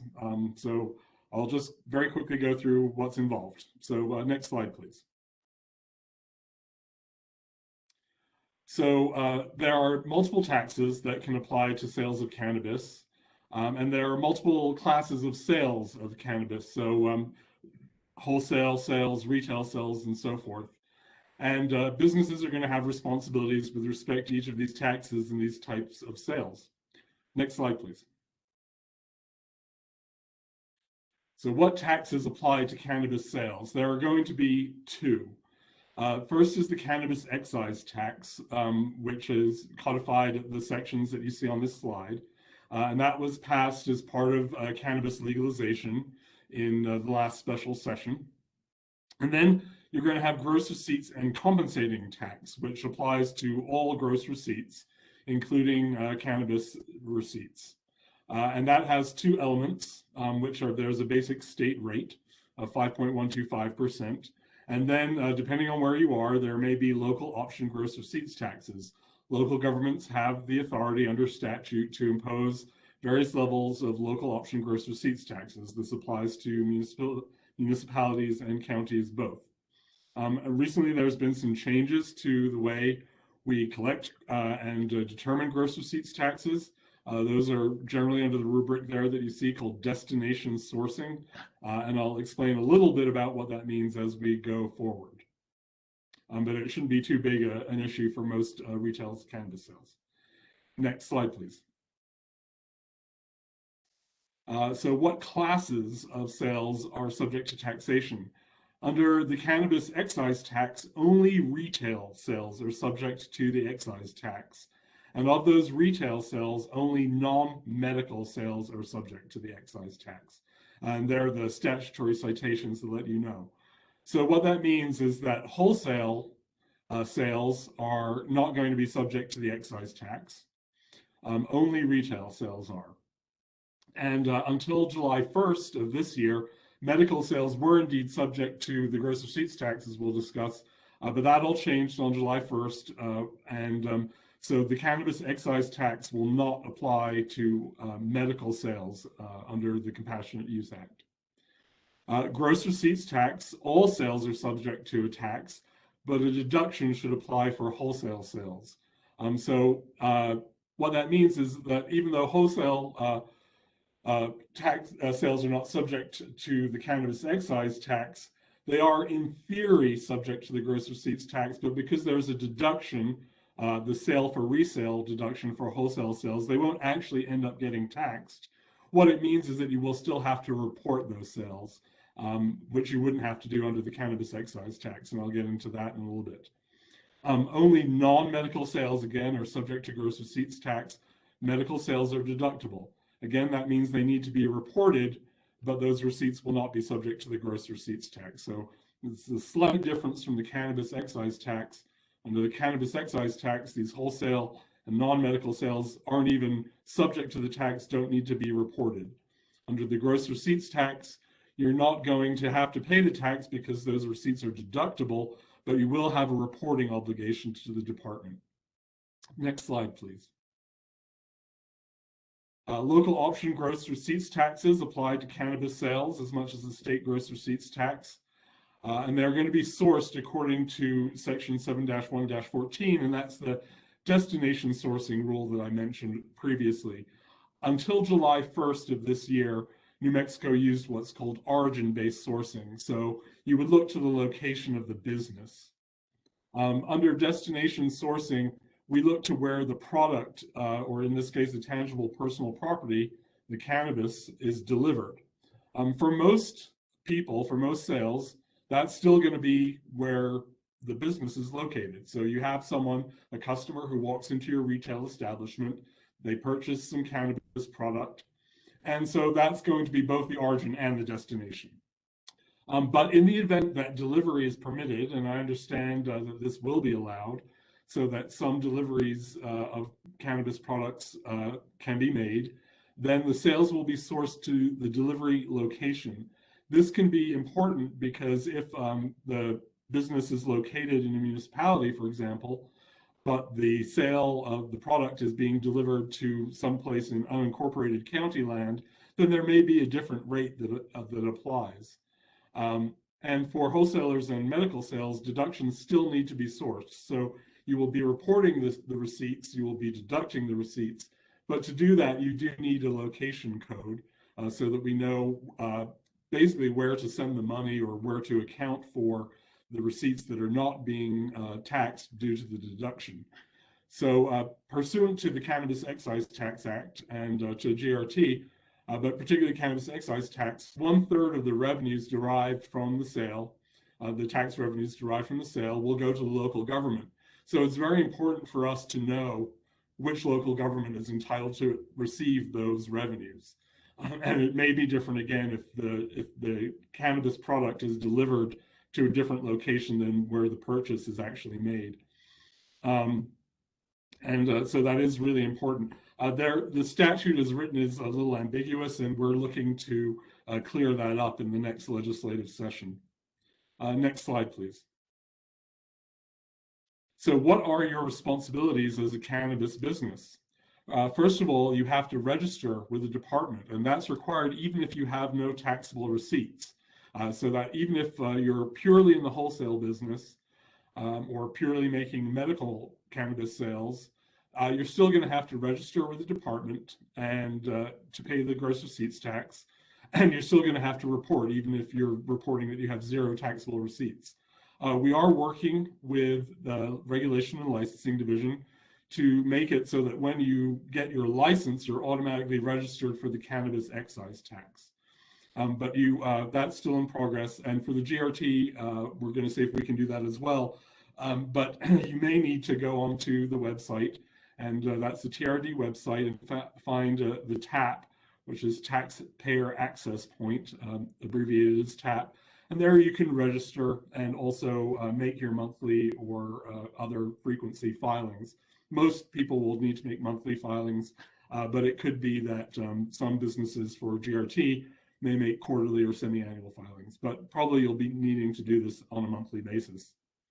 The due date for filing and payment is the 25th day of the month following the date of the receipts for both taxes. So if you have receipts from retail sales of marijuana, non-medical marijuana, for say the period from April 1st through April 30th of 2022, which is when we anticipate sales will be starting at the latest, then you would need to report those by May 25th. Electronic payment and filing will be mandated. So again, you will be required to use the TAP system both to file your taxes and to pay your taxes. But waivers and exceptions may be granted. For example, if there is no internet service where you are, or no reliable internet service, there are in those statutes which are cited in that bullet point, you can find out how to apply for an exception if you need to, and if you and what steps you need to take, what you will need to show in order to get that waiver and exception.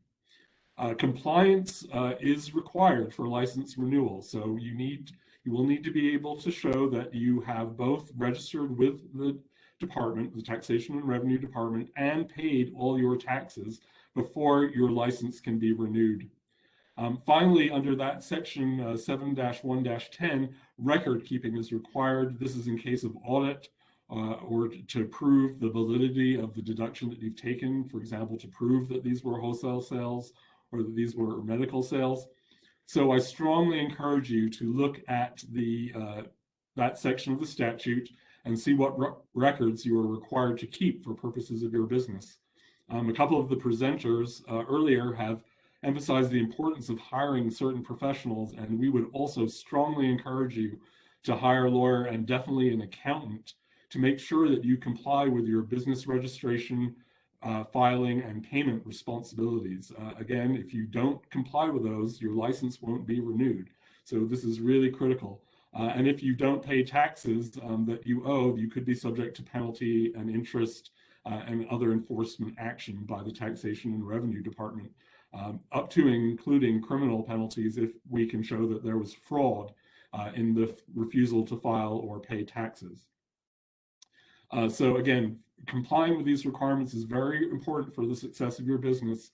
And as other presenters have stated, we do strongly encourage you to hire a professional, especially an accountant, to make sure that you're living up to all your tax responsibilities. Next slide, please.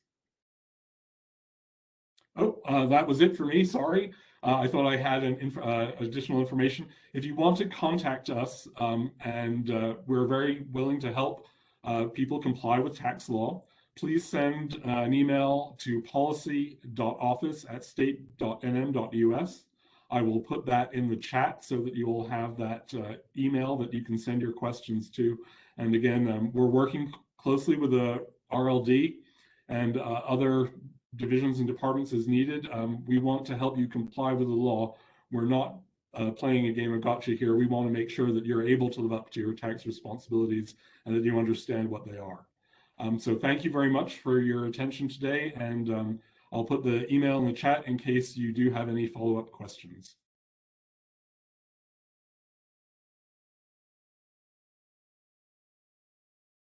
All right, thank you so much, Mark. Appreciate having you on. Next, we will be covering content from the Department of Agriculture.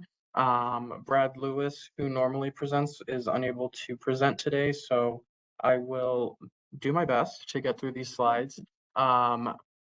please note we do have contact information at the end of this particular batch of slides for the Department of Agriculture. So if you have any in-depth questions related to the issues that I bring up, I would recommend that you reach out to the Department of Agriculture.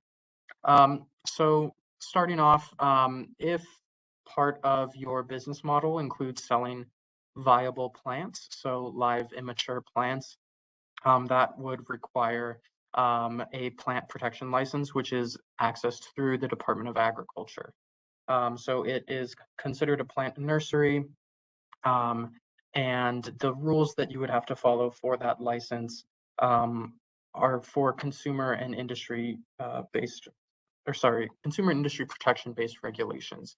Like most licensees, these are meant to protect both the consumer and make sure that the industry is playing along by a fair set of principles and rules.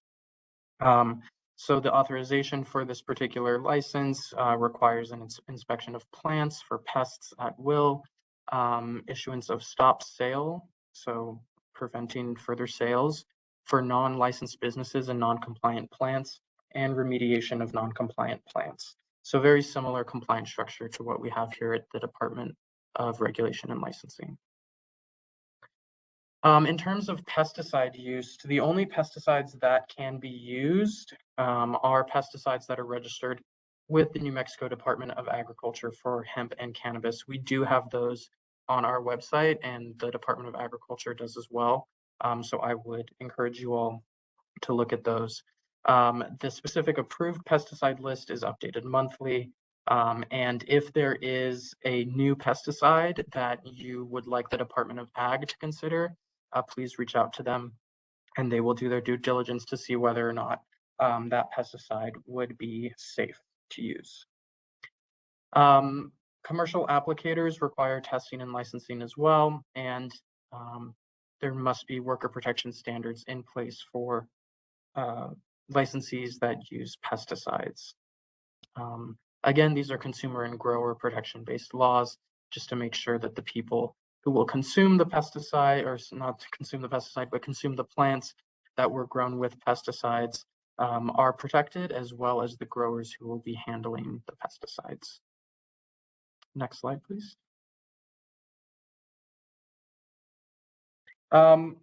So once pesticides have been authorized for use, the Department of Ag can address complaints submitted by public or employees.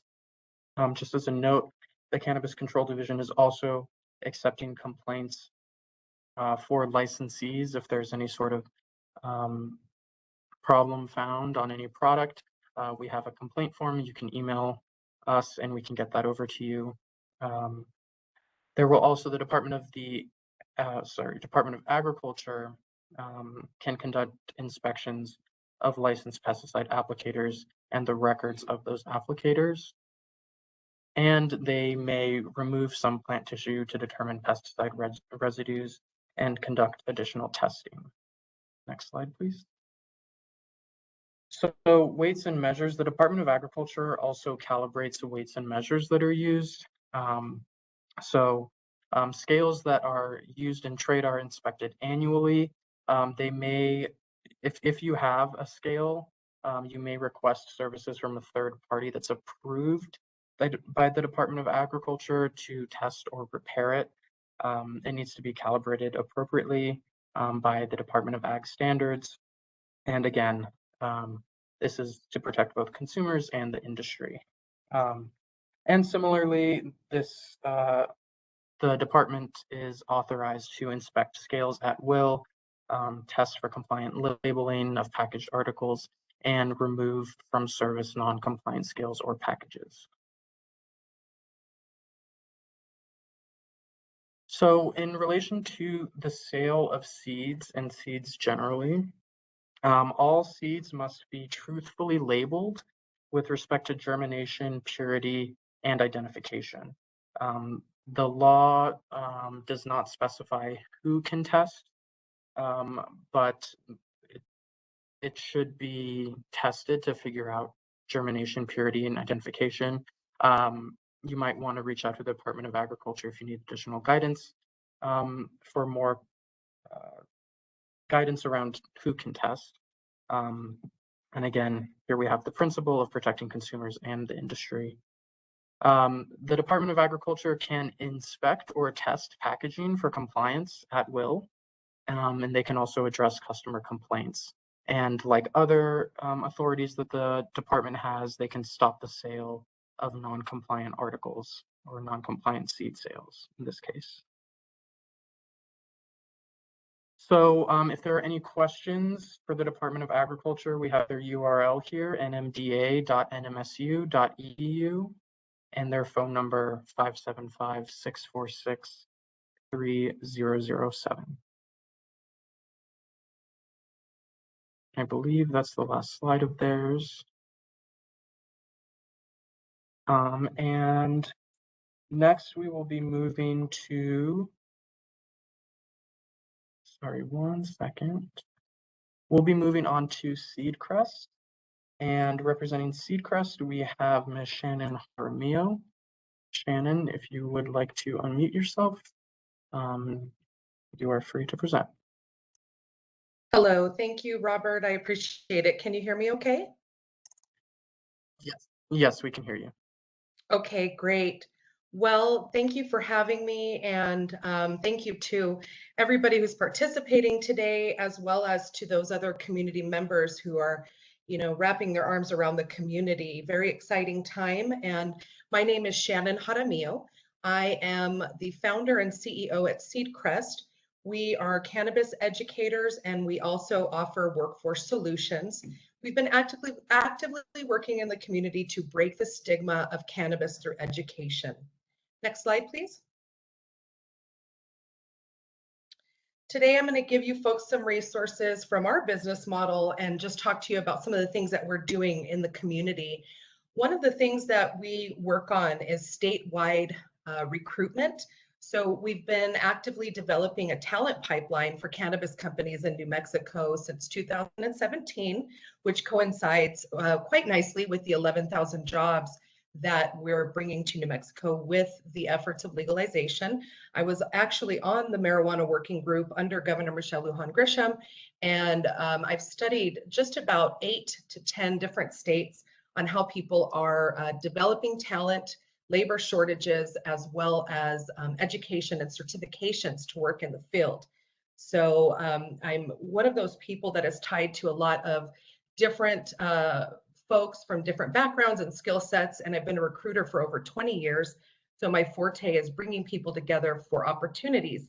Seedcrest, right now I'm coming to you from Carlsbad, and we're at a Workforce Connections job fair representing, and I'm in this call representing. So we're looking in the southeast part of the state to help people to find talent and to help nice, talented and skilled workers to find companies that are hiring. So we're always attracting people to the industry, and we're a portal, if you will, or a home for companies that are looking for great talent, and also for talent that are looking for great companies. Next slide, please. So the cannabis industry encompasses medical, scientific, agricultural, manufacturing, and retail sectors. We've been talking about that today, and I know a lot of you folks on this call are studying the industry. Kudos to you. Very, very complex, industry. And this industry requires skills that are, really mainstream and standard, but yet it requires a certain sort of knowledge about state systems, how to navigate risk and liability, as well as pitfalls, right? And I know Indy White brought some of those pitfalls to the table. I really enjoyed that presentation being new today, because I have a lot of clients that I think really would benefit from understanding, how we can create a thriving ecosystem. So we're actively working on that at Seedcrest now. Next slide, please. So some of the things that, that we do, and I mentioned to you folks that we have a statewide recruiting effort. At the heart of our efforts are workforce education and training, and then career advisement for the public and statewide education. So you may or may not have heard that Seedcrest is partnering with local colleges. So we have a higher education certificate and student partnership program that we are approaching colleges with. Right now, we have about 100 participants in the C&M Ingenuity Cannabis Establishment Tech Program. And that program also lends itself to being involved with our career advisors and meeting companies that we're affiliated with.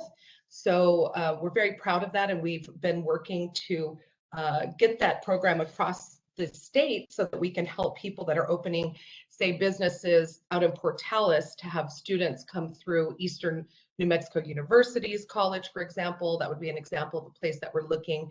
I'm getting a lot of calls from Clovis, and so I'm actively trying to work with the colleges out there as well, so that we can, really use the infrastructure that New Mexico has in place and tap into these colleges and put this education in front of the students so they can have a bridge into the industry. Our goal is to help New Mexicans to find the jobs and to be a resource to these colleges so they can start up. As I mentioned, we're also developing New Mexico State's talent pool. We also offer small business human resources and training solutions, both online. I'll tell you a little bit more about one of our new tools. It's a learning management system where you can train and track and report on the safety and health training to our state government. We also offer small business consultations, and we are working actively with quite a few businesses that are going through their application processes and working to help them set up their HR departments, to find people, and then to utilize our contacts at Seedcrest. We are a center of influence, and we're connected, pretty much well connected with just about everybody around the state. And so if we can be a resource to you, please do tap into us. We offer turnkey employee compliance training and government reporting. And we're also at the heart of workforce equity planning as diversity recruiters in the New Mexico area. We're from New Mexico, and we understand the needs of New Mexico's small business community, as well as how to successfully bridge people into these opportunities. Next slide, please. So we also get that companies, that are starting up, and even companies that are, seasoned and grandfathered in, have employees, hiring managers, and HR and compliance officers that are wearing many hats. So some of the goals of our staffing and software solutions are to make it easy and to support company teams around hiring so that we can collaborate with them and really lead some of our talent as a supplemental resource to their hiring processes, and then to give virtual tools that make sense, that align with the regulatory processes. And so our learning management software and our customer relationship management software at Seedcrest really does align, because we created it around the gaps that we were seeing here in New Mexico, right? And so it fits in nicely with a business model who is actively staying compliant with the state regulations around safety and health training, and also allows compliance officers and companies to add their own customized training or brand training to it, so you can assign it to your employees as you scale. That's a nice tool for compliance officers who are also hiring managers, and maybe you're a retail manager, right? So we're trying to really help people to expand and supporting, their company, and then gaining support around our alumni, because we have hundreds of people who come to us every month to take a look at companies in the industry or to start up a company in the industry.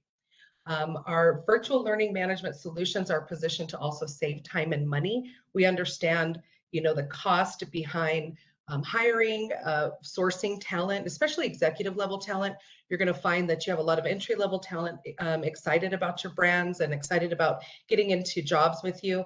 However, it may be, hard to find a director of cultivation, out in the Clovis area, for example, where I've just heard of a calling for 3 to 5 different directors of cultivation, right? So how do we bring our resources together so that we can help your companies to solidify the investments that you put into the community? That's what we're really about. Next slide.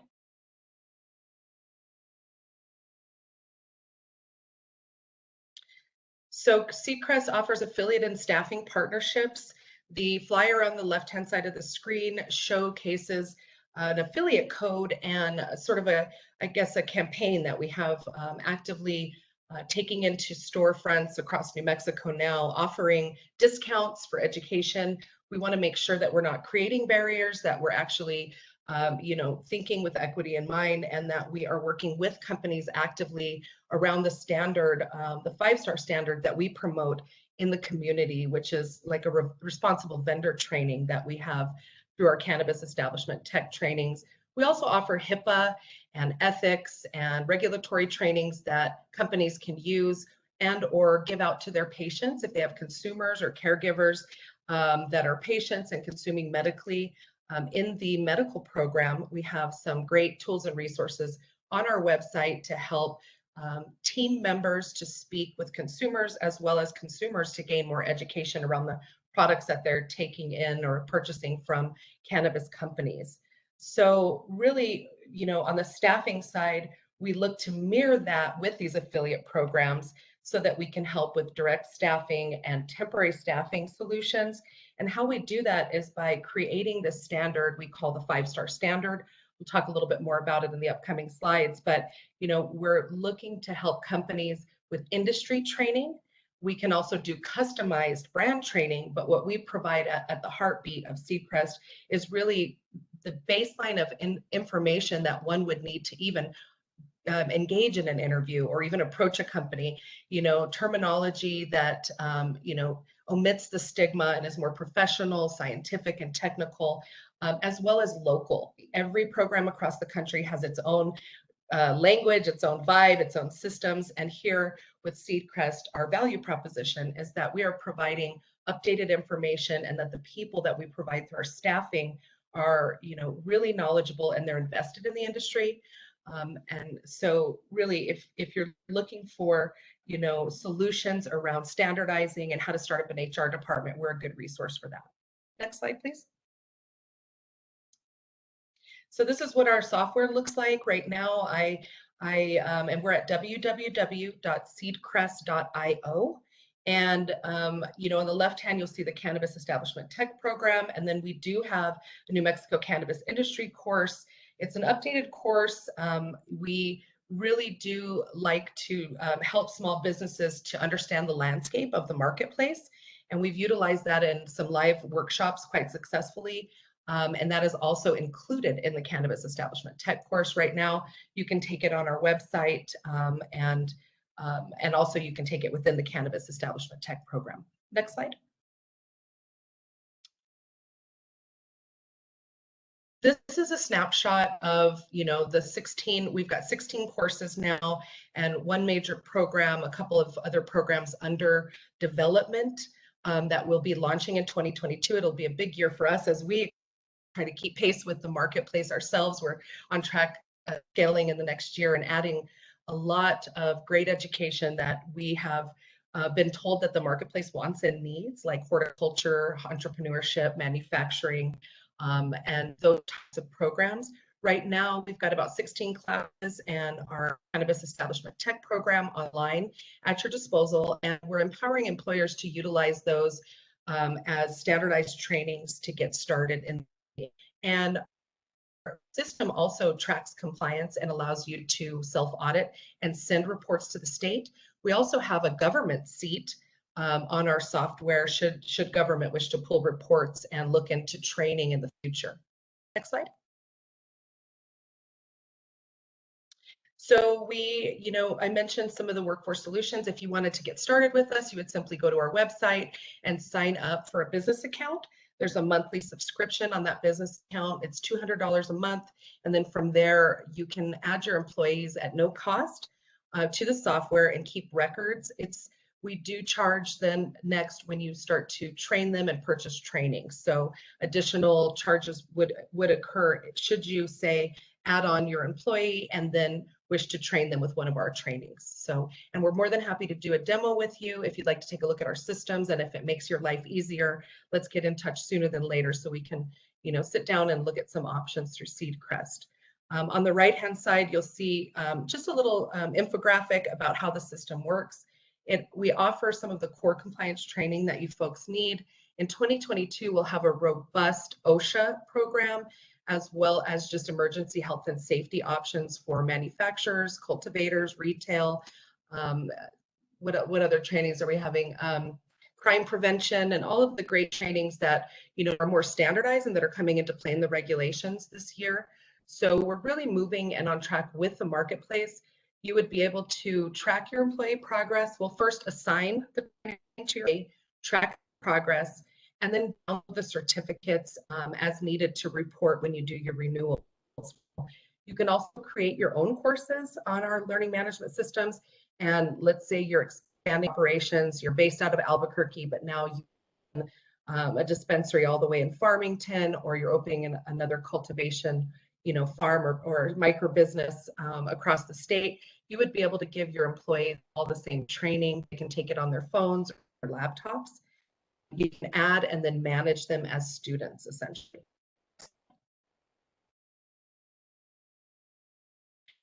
Seedcrest, something that we're very proud of. We've been shifting the paradigm for time. A lot of times, resources like Indeed, ZipRecruiter, even LinkedIn, all great resources. I've been a recruiter for 20 years and I know them quite well. So what we're doing is really bringing warm referrals to the table, and that's more of a passive way to recruit when you're adding, job descriptions to those systems and then just taking in hundreds of applications. It can be quite time consuming and expensive to have an employee or HR to go through all of those, especially when they may be unfocused and kind of just all over the place. The industry is known for people wanting to get in and not really understanding and knowing how or what they should be doing when they get in.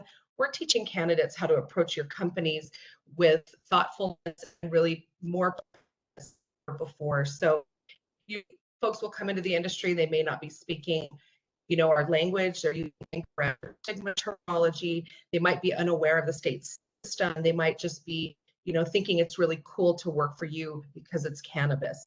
Whereas a candidate would approach your company upholding a superior standard, speaking industry language, understanding state systems, compliance, and feeling more invested and empowered. And thus, we've seen a great deal of our candidates enter the field at a more lowered risk on behalf of the company and themselves. Next slide.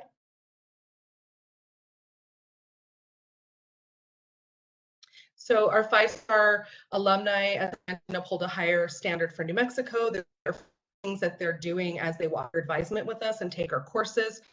They're passing state and national background checks right out of the gate because they're tackling the barriers to entry, and we're teaching them completing CET program, which is a 40 contact hour program, and we've already accreditation here this past year, and at the end they get completion.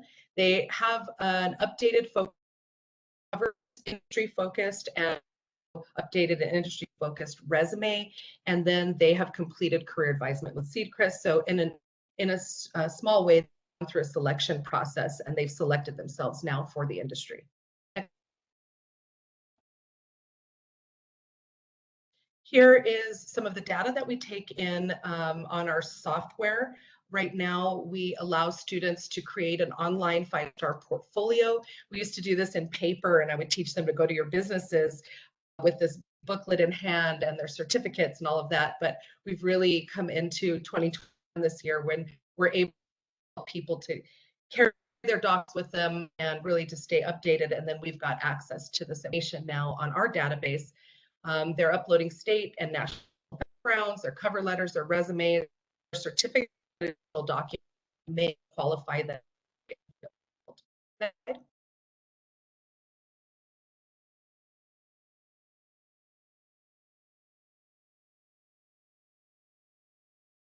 If you can.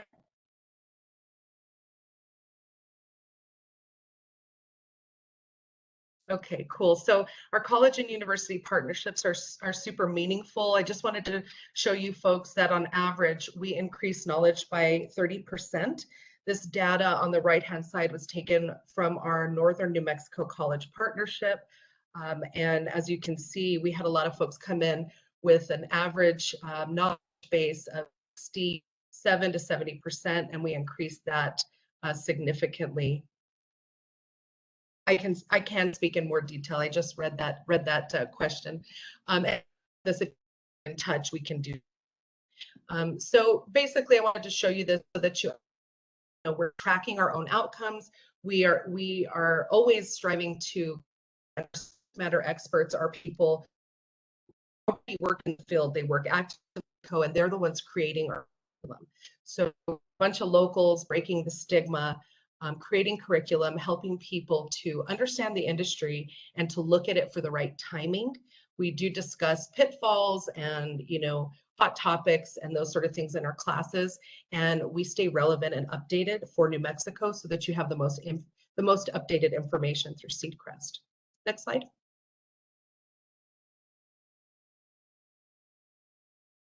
This is what the certificate coming out of our cannabis establishment tag, and that is that graph there on the right hand side, or the infographic rather, is so people class are taking 13 modules, hours, and some have studies: introduction to cannabis, basics of cannabis biology, the history of cannabis law, New Mexico cannabis industry, Lynn and Aaron Compassionate Use Act, recent developments of medical cannabis.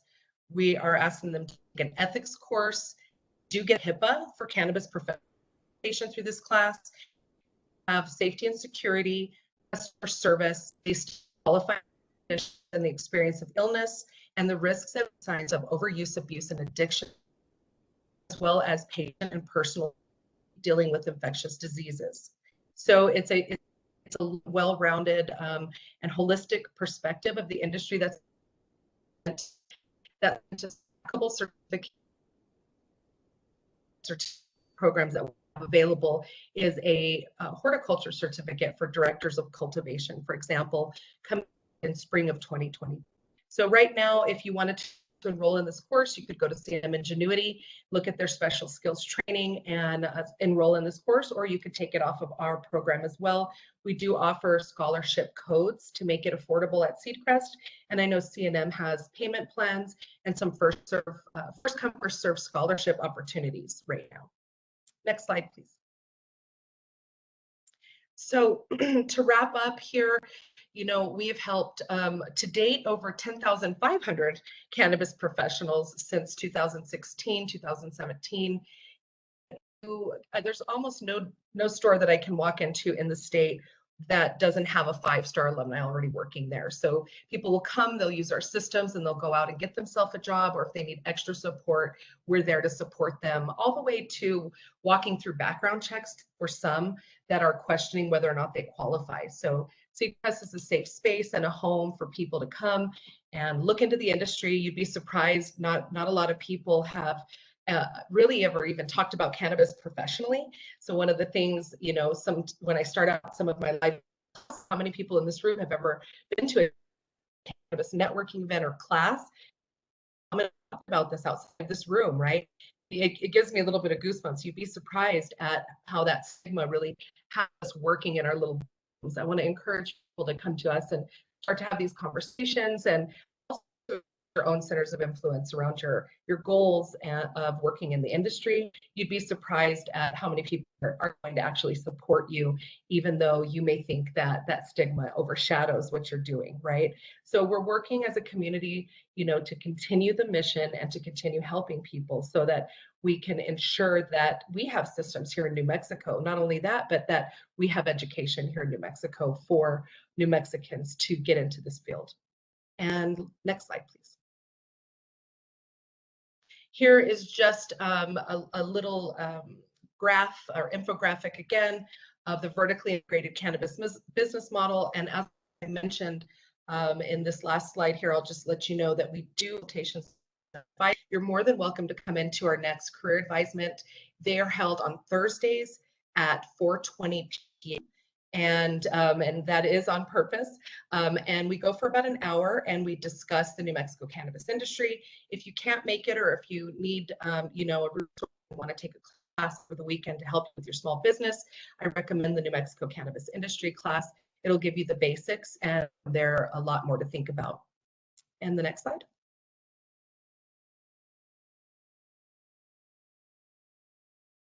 And just to wrap up, my information is at the bottom of this slide here. You can contact me. It's Shannon@seedcrest.io. And our phone number is 550-4294. So if there's anybody here that wants me to contact them, please message me before we end here, and I'm happy to grab information and send you an email. I'll open for questions now. Thanks for having me. Thanks, Shannon. We will be saving questions for the end, but we appreciate having you on. Next, so we had one other financial institution on this call. Mr. Philip Forbert of the Airy Group is now with us, so I will give him the floor and have him talk a little bit about Airy. Thanks, Robbie, and thanks for adjusting the schedule. Meetings are heck, right? Anyways, my name's Phil Forbert. I'm with Airy Group. We are a division of US Eagle, New Mexico's first and only credit union providing compliant banking services for state licensed CRBs. US Eagle's been around for 85 years. We were the first credit union in New Mexico, and we continue to service our members, businesses, and communities. We serve the growing need for CRBs to get access to the banking tools they need, they deserve. Legitimate businesses need legitimate banking services, and we're happy to provide that. We are staffed with financial and compliance experts with over 95 years of experience. Doesn't necessarily make us all old, just means we've got a lot of people in the compliance industry that know what they're talking about, know what they're doing. And when we talk a little bit later on about that, this is one of those assurances that we can help keep CRB's accounts compliant, that will help keep their businesses compliant. Next slide, please.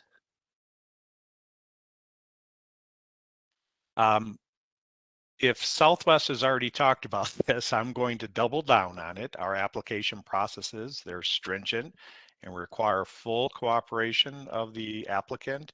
Some of the information that we ask for is a little bit deeper than what an applicant might normally do for a business account, certainly a lot more than an individual consumer account. It requires that level of cooperation and transparency to ensure that we can trace all legitimate sources, that we can help ensure your company, your business is working with other legitimate sources, and basically ensure that the industry becomes safer and has a, let's say, a culture of compliance. We use our onboarding processes from Safe Harbor. They developed some of those first banking processes, CRB banking processes up in Colorado, and they've been in business for quite a while. So we've basically based a lot of our processes from theirs. Next slide. So part of the due diligence, the risk assessment prior to opening is deep for both us and obviously the industry. We verify all licenses and registrations of cannabis bankers with the RLD. We constantly review the licensing applications and even the renewal processes. We work with RLD to get the state licensing and enforcement authorities that information to ensure that those licenses are legit. And we develop an understanding with the CRB with what their normal activity is expected to be, what their levels of transactions, what their interactions with various vendors, suppliers, etc. are. And we do that to understand the business so that when there are anomalies to that normal operating procedure, we can understand them better and we can work to ensure that the CRB gets the services they need. We do ongoing monitoring of your accounts, all the transactions. We ensure that you're working with legitimate other CRBs, other related parties. We do work with FinCEN, right, to identify red flags. You'll hear CRTs and SARs with us. We will file them. We ensure that the compliance of those are taken care of, so we help your business that way, and we continue to refresh the information through due diligence, through our periodic auditing and monitoring of your account. Next slide, please. So You probably hear compliant banking. You understand that there's regulations involved with it, but this is why those regulations are important and why your compliance, why a CRB's compliance and the banking industry's compliance is very important. What we can provide for you is compliant bank records. RLD, CCD has already established that they'll want auditable financial records. We can help provide that for you. We can validate your cash sales and income from that and ensure your deposits up to $250,000 through the NCUA, which is our government regulating source. We protect the industry, and this is as important as anything else, as the public's opinion, if you will, the culture of the industry. As that continues to increase, we want to continue to legitimize all those businesses and all those transactions such that this business is looked at as a safe operating business, both for communities, for other businesses that might be associated with them, and just for the general public as all. Again, we ensure those transactions are validated, make sure there's no bad players involved. Again, it helps to protect the industry. We protect individuals. We protect our New Mexicans because we ensure cash is handled securely. We have partnerships that will come and pick up your cash from your facility to ensure that you're not sending out your employees with a bank load of cash, a bag of cash, whatever, on a regular basis, on a regular route. We ensure that we can handle that. We incentivize the legal business operations by making these things easy, making them understandable to do, making sure your accounts are held up to date and held accountable and validated through our different processes. And as much for New Mexicans, we are able to track and verify these sources of cash so that they can be entered into the general economy and therefore taxed and brought into New Mexico's budding economy. Haha. Next slide, please.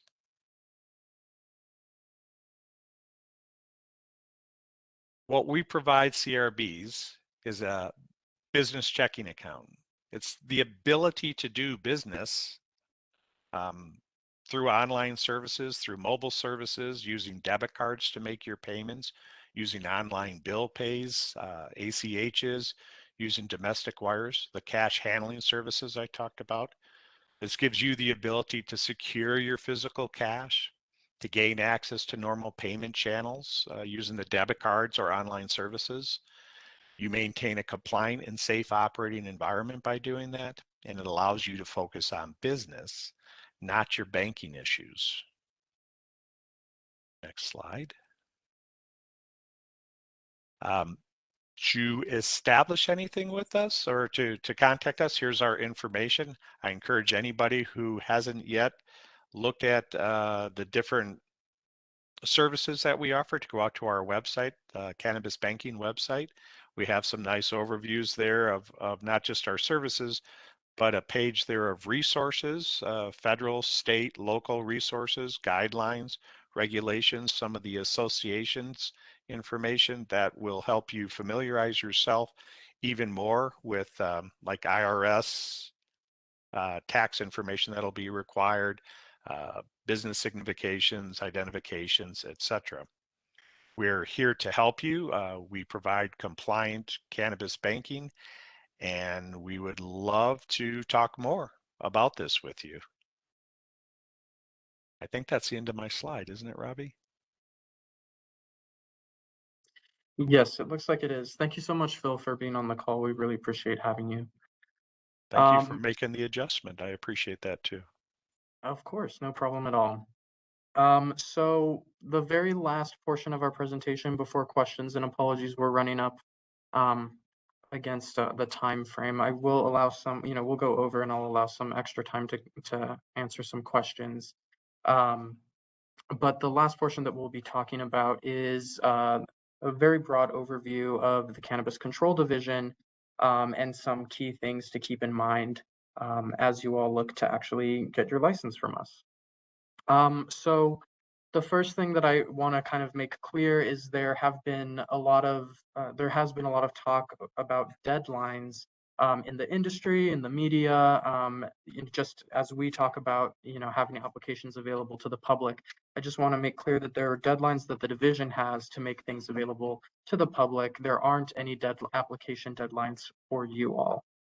You can submit an application at any point in time. Once you're ready, whether that, once the application is open for whatever license you're applying for, if you have all your materials ready, you can apply in 2 days, you can wait 2 years. It's really up to you. There's no deadline, and there is also no license limit that the statute imposes. So we can give an unlimited amount of licenses in any particular category. So I just wanted to make kind of that distinction, but then let you all know that we, the division, do have deadlines to make things available to you all. So the September 1st deadline that we had was to begin processing producer and micro producer licenses, which we have done. That application is available, and we'll be talking about that a little bit more in depth in a couple minutes. January 1 is a deadline for all other license types to be made available, and April 1st, 2022 is the deadline for retail sales to begin. Again, these are all our deadlines to the public. As I mentioned, producer applications are now available. They're on our website. If you go to ccd.rld.state.nm.us, you can find our application. The URL is also here on the slide itself in that middle box. Subsequent applications for manufacturing, couriering, retail, those are coming very shortly. We also have licenses for cannabis consumption areas, testing labs, and research labs coming shortly as well. We did have an emergency rule filing last month, specifically over manufacturing rules. So if you know any people who are current licensees under the medical system, or they were licensed under the Department of Health, and they have manufacturing operations, they now are under the rules that they follow are now rules that the Regulation and Licensing Department has promulgated, and is not the Department of Health rules that were promulgated. As I mentioned, applications for all license types will be available no later than January 1, 2022. Next slide. So I wanted to just quickly go over some of the fees associated with particular licenses. You'll see on the left-hand side of that right column, the proposed fees. That first number is the licensure fee.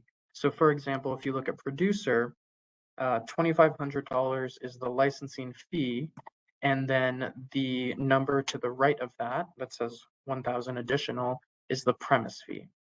So you have a license fee that allows you to conduct that activity, and then a premise fee that's based on the actual premise itself. So if you are setting up your first producer location, your total licensing fee, including both the license and the premise, would be $3,500. If you then expand to a second premise, that would just be an additional $1,000 because your licensing fee covers the activity across all premises. One thing to keep in mind is that there is a particular license type, cannabis producer micro business, that has a little bit of a different fee structure. So depending on the number of plants that you're growing, that will determine your fee. And so if you're growing 100 plants or less, your licensing fee will be $500. If you're growing anywhere from 101 to 200 plants, your licensing fee will be $1,000. Another kind of quirky licensing structure is that integrated cannabis micro business, which allows for multiple licensed activities, and depending on the number of activities that a licensed integrated cannabis micro business is engaged in, that will change the licensing fee. So on the lower end, if you're only doing 2 activities, it'll be $1,000, and on the high end, if you're doing 5 activities, that would be $2,500. Next slide, please. I also wanted to discuss a little bit briefly the plant fees that will be applicable to producers and vertically integrated licensees that have producer activities. So this is a fee that's associated for each plant that a producer is allowed to grow at any one time. Note that producer micro businesses and integrated cannabis micro businesses are exempt from this fee. So as we talked about in the last slide, producer micro businesses can grow up to 200 plants, but they have no plant fee associated with them. And integrated cannabis micro businesses allow for multiple activities, but again, have that plant limit of 200 with the caveat that there will be no plant fee associated with those 200 plants. So keeping that in mind, looking at the plant fee structure, if plant fees are applicable to you. So again, sorry to beat a dead horse here, but for producers and vertically integrated licenses, that would be a $10 fee per plant if you have any sort of commercial activity. Now, if you are only engaged in medical activity, growing plants for medical purposes, your plant fee would be $5. And the reason for that is that if you, as an applicant for any license, decide that you will exclusively engage in the medical market and have no adult use commercial activity, all of your licensing fees will be cut in half. And so that's reflected here in the per plant fee. So I wanted to highlight a little bit of the producer license. Like I said, this application is entirely online. We wanted to make it a little more streamlined, and so you can find it on our website. We also have a producer checklist on our website, so you can see in advance what the licensing requirements will be prior to actually creating an account and starting an actual application. So to kind of give you a sense of what will be on that application, we have general personal and business information, so contact information of the individuals, where the location is, their mailing address, physical address, for example, the business license, operations. You need to certify that you'll be a certain distance away from schools and daycares. There are certain land requirements. An applicant will need to show that they have legal control of the building that they're going to be using, whether that's through a lease, a deed, or some sort of legal document that is executed. They need to show that they have proper water or their water usage is proper and legal, whether that's through a municipal water provider telling us that they're allowed to use the water for the purposes that they want, or a document from the Office of the State Engineer. However, you can show that you have legal access to water for the purposes intended, that's sufficient for us. You'll need to tell us about the proposed grow, how many number of plants you want to grow, where those plants will be located on your property. We do require a premise diagram. And then there's a series of certifications that you'll need to sign saying that I attest that all of these things are in place. I certify that all of these things are in place, whether that's a safety standard that you will use for your employees. And again, this is all on our producer checklist, which is available online. One other thing I wanted to bring up is provisional licensure. So if for some reason you are moving along in the application process and you need to have some sort of proof for a third party that you are moving along in the cannabis licensure process, we can issue what's called a provisional licensure. So if you start an application with us and submit it and are missing something, you can request to have the time frame extended to 6 months for you to get those missing materials together. And if you would like, you can then extend it for another 6 months for a total of 1 year. So that's just something to keep in mind. Once a person is licensed, they obviously need to continue following the rules and requirements. And Indy White from the Cannabis Chamber of Commerce spoke earlier about how important it is to know the laws and the rules and the regulations. And, this is part of this goes to that point, I would say. You need to make sure that once you're licensed, you continue to stay in compliance. So, to protect obviously the safety of your consumers, the safety of your employees, and to make sure industry standards are being followed. Next slide. So we have begun to process applications already. Most applications that we have worked with do have some deficiencies. So we are in the process of letting applicants know. Oops, sorry, if you go back, no worries. So we wanted to highlight some of the common kind of pitfalls that we've been seeing so far in the applications, to hopefully help you all avoid those in the future so that there's less of a back and forth, and hopefully on your first submission of documents and information, we can go ahead and approve you all. So the first kind of common deficiency that we see in applications are either missing business license, fire inspection, and zoning approval. Particularly for producer applications, please get zoning approval before you build. And when you apply for a business license, depending on the jurisdiction that you're in, the fire inspection may or may not be covered in that business license fee. So you would want to double check with the issuing organization of that business license to see if you need to schedule a fire inspection separate from the business license process. The second kind of common deficiency that we see is a deficiency in ownership documents. The main thing here is to please be sure that the document that you submit is fully executed, meaning that it's signed by both parties, if there are two parties, to just show, like I mentioned, whether that's a deed, whether that's a lease. There are other sort of legal documents that do show ownership, but just please make sure that they are fully executed so that they do have the signature of the relevant parties. Water rights, again, as I mentioned, as long as you can show that you have legal access to water for a purpose, a legal purpose, we will go ahead and approve that.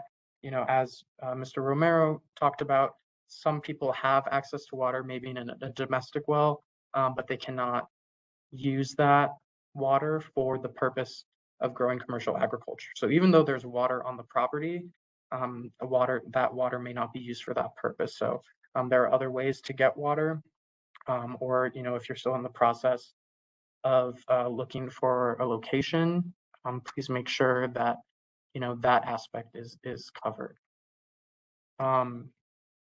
And the last kind of common application deficiency that we've seen at the division is the premise diagram.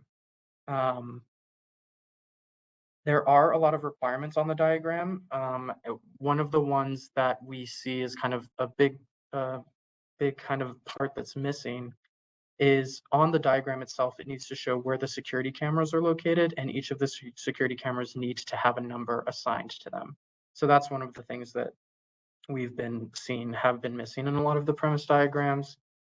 In addition, there needs to be on the diagram itself mentions of what equipment is going to be used, where the entrances and exits are, any sort of interior partitions or walls, the location of lights in the cannabis plant cultivation area and the maximum wattage or wattage equivalent, rooms, windows, doorways, and in each area, a kind of brief statement or description of the principal activity to be conducted. So again, going back to Mr. White's point about knowing the rules and regulations, all of the requirements for the premise diagram are in our rules, which are also available on our website. And so if you kind of just go down that list and see, okay, I need to make sure that it's in black and white. I need to make sure that there are no highlights on it. I need to make sure that there are cameras and the cameras are numbered. And you kind of move through it methodically and know what you need to put on, then there's less back and forth of us saying, hey, your premise diagram is missing X, Y, and Z. So those are just a few things to look for in your application. Next slide, please. And here is the phone number for the division. Most of the questions that we have tend to be on licensing, and that number will direct you to our licensing staff. They're very knowledgeable. They can help you out with any question you may have, whether you have not applied yet or have applied and have a question. They can help you out. We also have both the email for the Cannabis Control Division, the general email, and I've included my personal email here as well. And lastly, we have the website for RLD posted below. We have had several RLD divisions present today. So if you have any questions on any of those divisions, you can start your search there. So with that, here's our specific division website, and I will pass it over to Bernice. Thank you, Robbie. As Robbie mentioned, we are running out of time, but we do want to open it up and take a few questions. So if you wouldn't mind, if you have questions, please, as I mentioned, refer to your bottom half of the screen and raise your hand via the cog that's there. Robbie, we do have the first question in the Q&A box. Here it goes. Seed breeder for 15 years besides NMSU Ag Department. What is needed for compliance for LNR events and festivals to sell seeds? Specifically for any sort of seed sale, that would be a Department of Agriculture question. And in particular, I would reach out to Mr. Brad Lewis. Lewis is spelled Lewis, and he would be able to provide you more information on that. Okay, thank you, Robbie. There are several comments in the comment box requesting copies of the slide. At the conclusion of this presentation, by the end of the day, I will mail out to all attendees a copy of the PowerPoint presentation. And as mentioned earlier, a copy of the recording will be posted on the Cannabis Control Division website, and you can go back and review today's presentation. Let's see any other questions. Give me a second here. Next question, have any licenses been issued to date? To my knowledge, I don't believe so.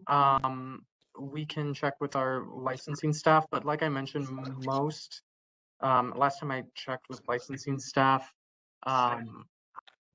most have had all really have had deficiencies. So it's really important to go through the rules methodically, to go through the licensing, the producer checklist, and just be sure that all the I's are dotted and the T's are crossed, so that, you know, we can get some licenses out the door. Great, thank you. Are there any other questions?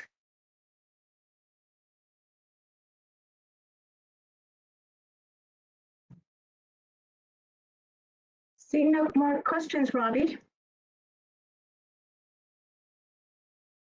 Well, in that case, I do. There are a couple of hands that have been raised.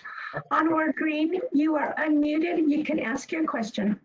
Yes, my question is, I haven't heard anything for the help of people who has criminal records to get into this industry. Is there anything being done about that?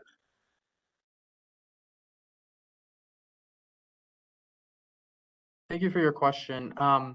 We are in the process of trying to get together some funding specifically for micro business producers, which isn't specific to, you know, returning citizens, but we tend to see that that's kind of an easier entry for people who want to grow.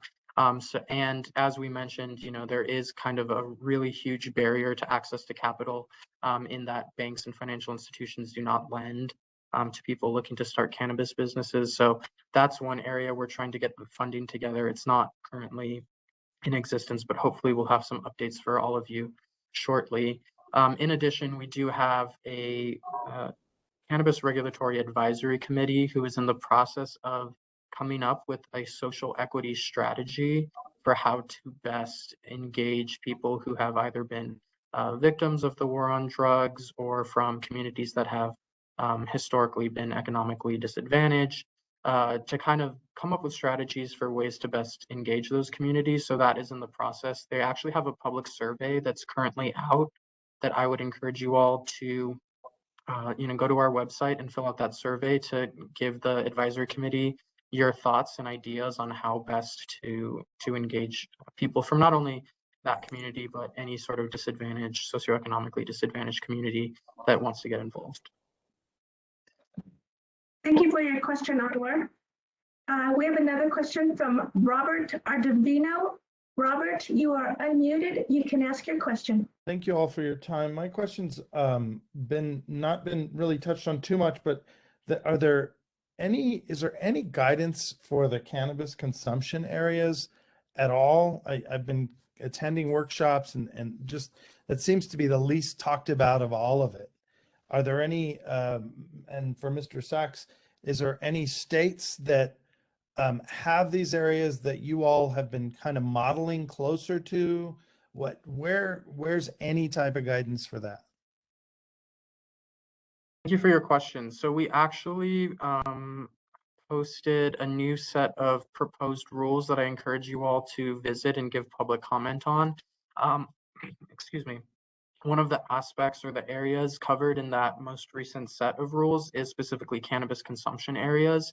One of the reasons that it hasn't been talked about so much is there's been a lot of excitement about producers and retailers, and then we did have that statutory deadline to get producers up and running by September 1st, or the license applications for them by September 1st. So that has kind of, I think, been a lot of the attention has been focused on producers. But those rules are currently posted. You can take a look at them. Like I said, they're proposed, so they're not finalized, and we're giving the public an opportunity to comment on them for 30 days. And then we're going to have a public rule hearing on December 9th, specifically for those rules. So you can submit written comment now via email or via snail mail, and all of the details on where to submit are on our website. Or you could also attend our public hearing, which will be virtual, and give public comment there. You can do both if you would like. We did look at states that have cannabis consumption areas, cannabis consumption lounges. We looked at cities that do it because depending on the kind of legal structure, sometimes the state will say you can do it if your city approves it. So we've been looking at different parts of the country that have started that. But yes, we encourage you all to give us your feedback. Thank you for your question, Robert. Next person is Brian Schamberg. Brian, you are unmuted. You can ask your question.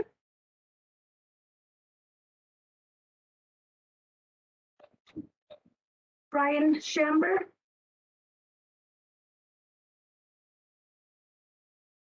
Okay, the next person is Efren Andazola. Efren, you are unmuted. Ask your question.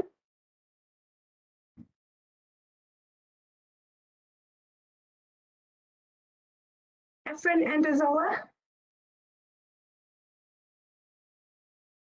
Okay, we'll go on to the next person. Allison Baker.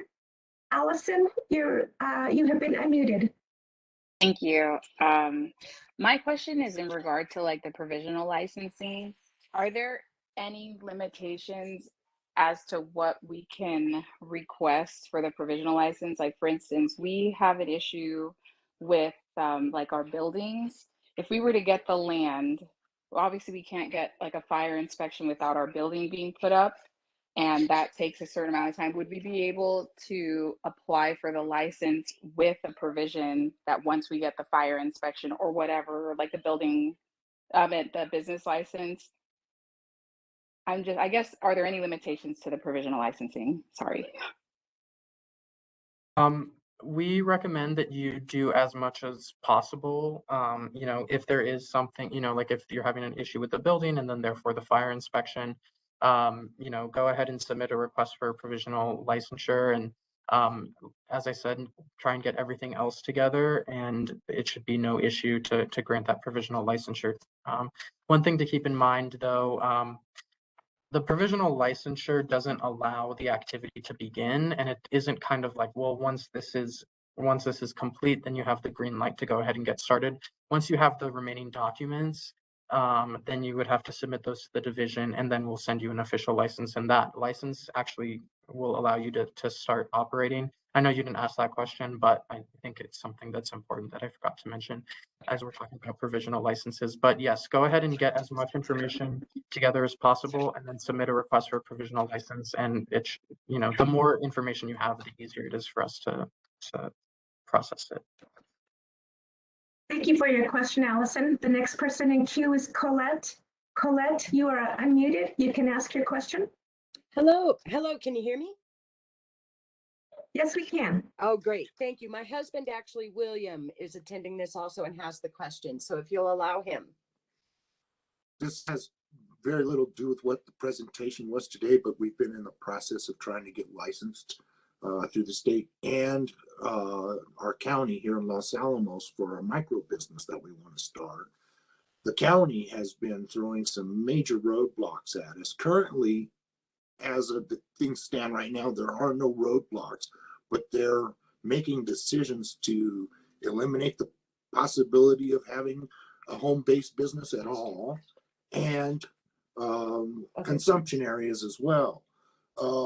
My question is we're getting ready to talk to a lawyer. Who do we go to with the state to see about what the actual rules are with that?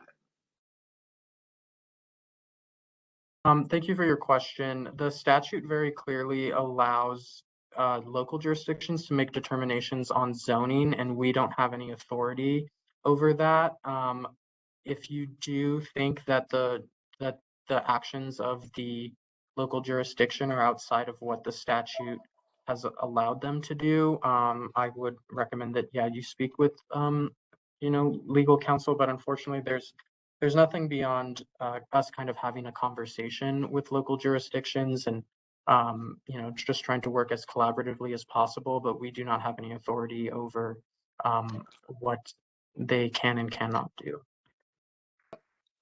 We do understand that, and we've been participating in the process, and we've really been running into a lot of, I think, unnecessary roadblocks. So thank you for your answer. We appreciate it. Of course. Thank you. The next person in queue is Marty Hines. Marty, you are unmuted. You can ask your question. Okay, thank you. I'm in rural New Mexico in the south part, and we applied for our business license the first week of August and still have not gotten it. They tell me they're about 90 days behind on issuing business licenses, but I've been holding off submitting my license application to you guys, waiting on that business license. Should I go ahead or? Thank you for your question. Ultimately, it's up to you to determine if you wanted to submit an application and maybe request a provisional license to extend the amount of time that you have to finish your application. Like I said, there is no deadline for you to submit an application, and there's no limit on licenses. So it's really more of a personal preference of when you would like to submit your application. I was hoping to have a complete packet to send in, not we've applied for this, we're waiting. Okay, and then secondly, since we're doing a micro business and this is on private property, is the fire marshal who I call for a fire inspection, or where am I going to get a fire inspection? So it depends on where you're located. The business license office should be able to help direct you whether or not they help organize that. But you should reach out to them. Okay, thank you. Of course. Thank you. The next person in queue is Kevin Lutz. Kevin, you are unmuted. You can ask your question. Yeah, first I want to say thank you guys for the presentation today. I've been on all of these, and I think the CCD is doing a great job getting these things processed. I understand it's a lengthy process. I just want to make a comment on the gentleman I think one or two questions ago that mentioned something about a home-based business. And there is the statute that home-based businesses in cannabis are not allowed. So I just wanted to clarify that.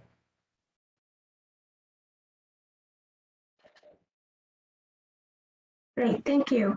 The next question we have is a question in the chat box. Is there an anticipated date when retail license applications will open? Are you shooting for January 1st or will it be sooner? Thank you for the question. We anticipate it to be sooner than that. I don't have an exact deadline. It's more of a IT question, so we just need to make sure that all of our I's are dotted and T's are crossed, so that when you all log into the application, things run smoothly and we don't have any sort of glitches or anything. So I don't have a particular deadline. I can touch base with our IT team and see when we expect to launch that. But we anticipate that to be sooner than January 1st. Great, thank you. And Robert, the last question that we'll be able to take today is, how long would it take for a license to be approved? Let's say if all requirements are met. Thank you for the question. So if all requirements are met, we have gotten into a place where we can process things pretty quickly. Our licensing manager has stated that internal goal of hers, like CIDs, is to at least give a response no later than 14 days. We did hit a little bit of a delay with the initial applications that were submitted, as we were kind of, kind of getting our process together, really. So now that that process is in place, we can move through an application pretty quickly, our licensing team, and at least let people know what is missing. And hopefully we will hit an application where everything is there and we can just go ahead and give the green light within that 14 days. Great, thank you, Robbie. And that was our last question for today. On behalf of the Regulation and Licensing Department, we want to thank both the attendees and the panelists for participating today. Our goal is to make this an open and transparent process. And please look forward to the next Invest in New Mexico that'll be held in December. So wish you all a happy holiday and be safe. Thank you.